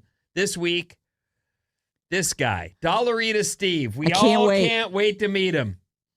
He's like an online sensation. Yep. He's been on news channels, giving his reviews of the Dollarita. No, it was an earthquake. Oh, he was giving his review of the earthquake while yes, while giving his review. Yes. I'm sorry, I just was in there drinking Dollaritas. So, Dollarita Steve. He'll be representing the Zillennials versus our returning 2-time winner Jason from Burlingame, who hopes to get the win. Yep. And cap be our first listener threefer. Triumphant run. So there we go. That's this Wednesday at 8 a.m. Yeah. Morning clouds with some clearing later, but most of you will see plenty of sunshine later in the day and a high of about 80. Let's see here. We don't need to cover any of that stuff again. I wanted to mention this because it's just part of one of my favorite movies that you're in. Oh. Wait, I don't want to say it that way. It's one of my favorite movies, and you just happen to be in it. You didn't want to say you're in? No, I didn't want to say it like, of the movies you've been in, Cars is my favorite, although that is real. But Cars is one of my all-time favorite movies. I didn't ruin it for you. 10,000 times with my oldest kid, and it's one of my favorite memories because she could sit still, and it helped me sit still because when you're with someone and they're like on your arm and you find a way to deal because you don't want to upset them or rustle jiggling them, all around, You just go, all right, you're sitting on my arm, I'm gonna be. Meanwhile, your legs falling asleep, going crazy, right? But I would sit there with her and watch that movie, and we loved it. So this first story is about Route 66. Oh. It's turning 100 this year. Oh. And isn't that what that movie's kind of about? Yeah, This area, this stretch of road. Secondary highway, not on the main freeway. Has been, historic. Falling apart. And, it just needs some love and some cars. Yes. And that's the problem with this story. They say gas prices are up about 30%. And so they fear that there won't be enough travelers on Route 66 for them to, celebrate. Yeah. So consider making a trip down Route 66. Start saving your pennies now. I know the gas is out of control. Although really I've had a couple places where I went, there's a 5 at the beginning of that number. And other places, it's a 7. Yeah. And they're all around here. I don't know how that happens, but. I'm sure people are lining up at the $5 ones. They're putting some money into marketing behind a plan to encourage tourists from outside the area to come see Arizona, among others. The Route 66. It's a road that isn't widely traveled like it once was. And high gas prices are causing issues, but let's hope that it works out for them. I hope so. It's nice. It's nice to do a road trip where you're taking things a little slower and trying to see the mom and pops and real Americana. Fox is buying Roku. Yeah. Oh, you heard about this? I did hear about this. Oh, the reason I'm doing the story is I've heard you and others talk about having Roku. Mm-hmm. I've had it in the past, but paid no attention to it. I didn't realize 22 with a B billion for Roku. I know. So I looked it up because I thought maybe they make their own content. And they do, but none of it is anything you've heard of. Right. I don't know that much about it, but isn't it like the thing that used to make a dumb TV a smart TV? It was where you open it up and then all your apps would be on there, much like Apple TV sort of organizes for you, or an Xbox, or, whatever sort of interface, or the TV itself. It's a streaming platform for sure, and it definitely has sort of, what do you call that? It's a platform. The menu. It's like the operating system. Yeah, exactly. And they also have, it looks like Tubi is connected to the Roku, and which I just watched Chappie on Tubi. Mm-hmm. So there is some content I didn't even know I there. had Tubi. And then there's also, they bought Quibi. Oh, I remember Quibi. Yeah. Which Quibi was going to be the next big thing as for the, failing attention spans of America. Right. Quibi. It was 4 minutes TV. Yeah. They would take it like what might have been just sort of an hour-long movie and break it up into like 9-minute, 4-minute, 9-minute, 6-minute segments. Right. It didn't do all that well. No, I remember it didn't. thinking, I watched something on there, like some Anna Kendrick thing where she was like with a talking sex doll. And I did like it, but I thought this is not for me as far as that form of watching. The deal combines Fox's sports, news, and entertainment content and the Tubi service with Roku's connected TV platform. And so this will be something that you'll probably have in your house soon enough if you don't already have Roku. $22 billion. That is surprising to me. It does seem high, but congratulations to everybody who works at Tubi. Yeah, you just hit it big. Well, Tubi is already owned by Fox. That I meant Roku. Roku, okay. Right. All the cute little names. Right. UK's Prime Minister is taking on some of the world's largest tech companies, announcing today that Britain will ban children under 16 from using major social media platforms. This includes TikTok, Snapchat, and YouTube. Oh, YouTube, well, while still, I understand, is a social media, has a social media element to it. I feel like by adding them, you just created a fight that you're not going to win. I know. You can put a lot of kids shows on it on YouTube and hand a kid, half hour's worth of viewing so you can. Maybe not having accounts. Is that how it's going to work? Hefty penalties on companies that fail to keep minors off their services. They just did this in Australia, right? Yes. And have we heard anything about that? I have not heard off the top of my head anything where I can give you like a comprehensive review. I would imagine their fight, just like this one, is they've got a fight on their hands in that it's in every household. Every child will be like, but I've always had YouTube. Yeah. Not anymore. Googie says that Australia is 6 months into the ban on social media for kids under 16, and the policy is proving incredibly difficult to enforce. Right. Shocking. Yeah. Yep. And putting it on the companies to somehow keep kids off their platforms, only, like, I realize not everybody is as incapable as me, but my response would be, pull it from the country. Just turn it off. F it. We've got no time for this. We're billionaires. We don't need to play this game with them. Let's just yank the whole thing. That's not the way.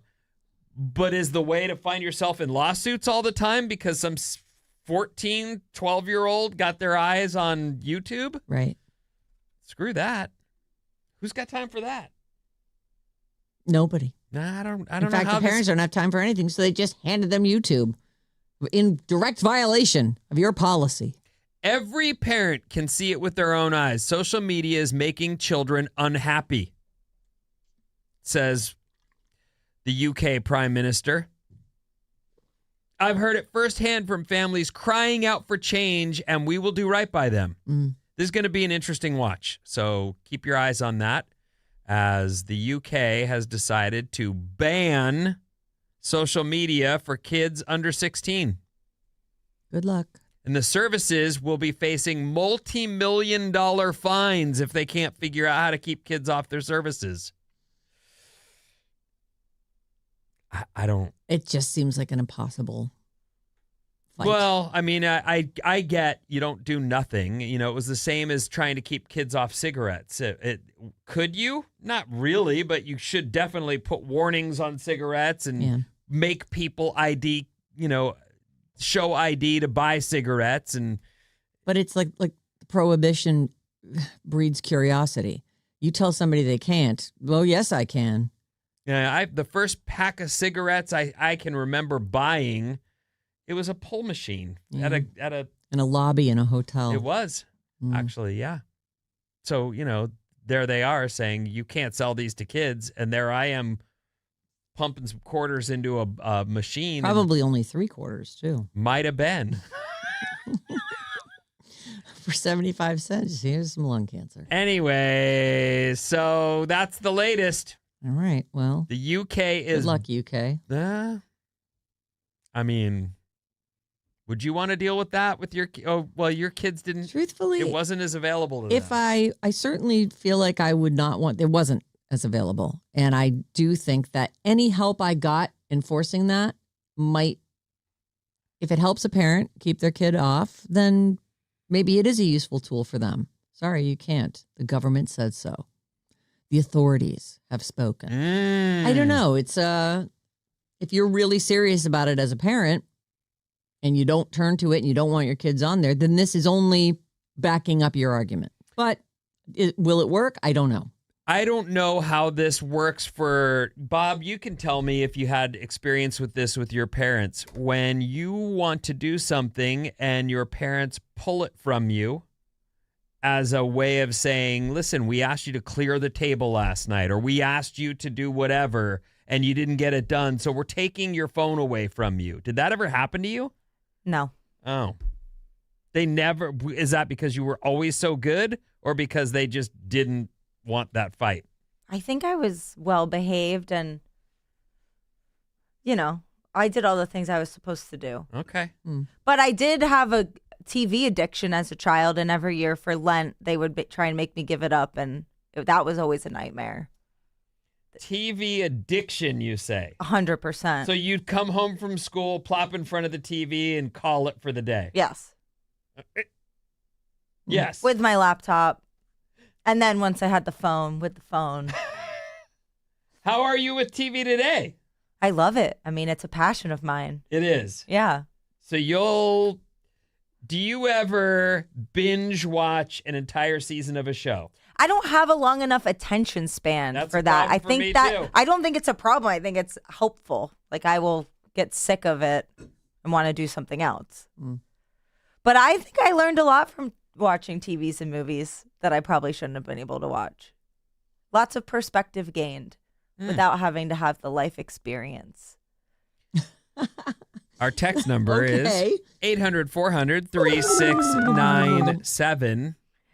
Oh my gosh. Do you guys remember our bad advice from Friday about the person who volunteered for the senior boat cruise? Yes. Yes. Oh. Did you hear, I'm not going to call out the school, but that the high school senior night on the boat got cut short? It was supposed to end at 4 a.m., but they pulled in at 1:30 a.m. because they found bottles of mini vodka in the bathroom of the boat. And the captain said, that's it. We're going back to shore. Oh. I mean, obviously they sunk alcohol on the boat. Of course the teens are drinking. Well, the dumb teens should have put those in the trash can. But it's messed up to ruin it for everyone. This happened at one of my proms, is that a bunch of kids got caught coming in drunk. And so they made us sit at our tables for an hour while they tried to find all the drunk kids. I'm like, oh my God. Annoying. Ruined my prom. I'm not drunk. I almost feel proud of those youngsters. Like, I hate to say it, but I feel like, shouldn't that be part of the... I'm surprised he tripped out so hard. Yeah. Well, maybe he's responsible. Maybe. Right. If a kid falls off and they were drunk. Yeah, I guess. Yeah. Wow. Okay. If the person who sent that to us could please write us a review of their experience, I would be very interested. A, is that your cruise? Or B, how did your cruise go? Did you manage to stay awake the whole time? I remember prom being this thing that I rolled through to get to the parties at the hotels after. Like, Right. I don't remember it being, like, even kind of wanting to stay at all. We did the photo because my date demanded it. And then I don't remember if we even ate there. Do you eat at prom? Yeah. Yeah, usually. We might have eaten there, but we rolled through that thing as quickly as humanly possible to get to parties after. Priorities, baby. Well, you know. And I think we probably had some drinks before, but not wasted. And then we didn't bring anything in. We just wanted to get out of there. To continue the party. Right. Duh. Even though you're at a party. Well, prom with, there it is. Prom with parents. Nah, thanks. We had a question about the ban on social media. Does the UK ban on YouTube include YouTube Kids? That's what I was thinking too. I'm going to guess they don't mention it. I wonder if But they I'm have going to guess that. yes. I'm going to say it's probably, I actually think that's one of the things is YouTube. I've watched my daughter take a video of a person playing with dolls, and my daughter pulls out her dolls, and the video and they're playing with their dolls together. And I found that incredibly great. It was super. Now, there are other things where I'm like, I don't know this person. I don't really want whatever language is in their mouth coming out of my kid's mouth. You never know if someone's going to be on YouTube. They could say anything. But I think they're pretty strict. Like, even when I upload our videos, it takes and I'm not saying that it's made for kids when I upload them, but it takes 20 minutes for YouTube to check the video and make sure it's what I said that it was and that it doesn't have foul language and really? offensive stuff. They Yes. do that? Yes, because I'm we're shocked. monetized. Yeah. Oh, wow. And so for kids, there's extra checks if you say the video is made for kids. Okay, I did Wow. not know that. I don't know how great it is. I mean, I don't have kids, but they're trying at least. I wonder if they don't have YouTube Kids in the UK and that's why it wasn't mentioned. It's not mentioned in the story I read, but I definitely the YouTube element of it is surprising. That'll be hard to police because kids watch YouTube. Yeah. Almost exclusively. Mm-hmm. Yeah, I just posted something. It has surpassed Netflix in most viewing hours. YouTube has. Really? Yeah. Wow. Okay. It is TV. Yeah, it is. All right, you guys ready to play a game? Yep. Let's do it. All right. This is a special Monday game. Just be grateful for the job you have because you could have had one of these jobs. Is this so it's not drum solos, drum intros. No, it Okay. not That was fun, though. That I was liked fun. that, yeah. Marcy. All right, choose between these two celebrities. One of these celebrities, and you're first, Bob. One of these celebrities dressed as a giant chicken and waved outside an El Pollo Loco restaurant before he was famous. Was it Brad Pitt or was it George Clooney? I know this one. It's Brad Pitt. It's Brad Pitt. Well, I know this one. But you should have let her get it wrong. Oh. I was going to say George Clooney. But now you both get a point. You can just give it to Vinny. I don't No, care. no, I what don't are you care talking about winning. Yeah, so you do. Of course you do. One of these celebrities used to work as a dancer in a retirement home activity program. Was it Megan Thee Stallion or Beyonce? Vinny, you're first. Beyonce. Megan Thee Stallion. Megan Thee Stallion is the correct answer. Beyonce's been famous since she was like 13, right? With Destiny's Child. Yeah, that's true. I don't know. Was she 13? I don't know. One of think these. she's overrated is what I think, but go Oh, on. my God. Beyonce? Yeah. One of these celebrities worked in a circus as a lion tamer's assistant when he was a teenager. Was it Christopher Walken or Al Pacino? Bob, you're first. Al Pacino. I'll go Christopher Walken. It was Christopher Walken. Ah. All right. How about one of these celebrities worked as a clown at children's parties? His clown name was Coco. Was it Hugh Jackman or Russell Crowe? Vinny, you're first. Hugh God, I Jackman. cannot see Or Russell Crowe doing Crowe. this. I'm going to say it's Hugh Jackman. Russell Crowe. It's Hugh Jackman, and Vinny pulls into the lead, 3-2. How about this guy worked loading police scanners into patrol cars and had other odd jobs before he began acting? Was it John Hamm or Bryan Cranston? Bob, you're first. I think. I don't know. I've lost track. Bryan Cranston. I'll go the other guy. John Hamm? Yeah. It was Bryan Cranston. We're tied 3-3. This guy worked as a hairdresser. Was it Danny DeVito or Al Pacino? Vinny, you're first. You know, I've got this visual of Danny DeVito on a box so that he can actually reach Be a people's hairdresser. hairdo. I'm going to say it's Danny DeVito. I guess I'll go Al Pacino. It was Danny DeVito. Worked as a hairdresser. How about one of these worked as a waitress at Red Lobster? Is it Nicki Minaj or Cardi B? Bob, you're first. Cardi B. At Red Lobster. At Red Lobster. Or Trina. Or Christina. Or Annalisa. I'm not They're in not those, so right. okay. Nicki Minaj or Cardi B? Bob says Cardi B. I'll go Nicki Minaj. Nicki Minaj is the correct answer. And here's our final question. Which of these celebrities was fired from Disneyland for giving overly enthusiastic hugs? Oh, God. Was it Kevin Costner or Steve Martin?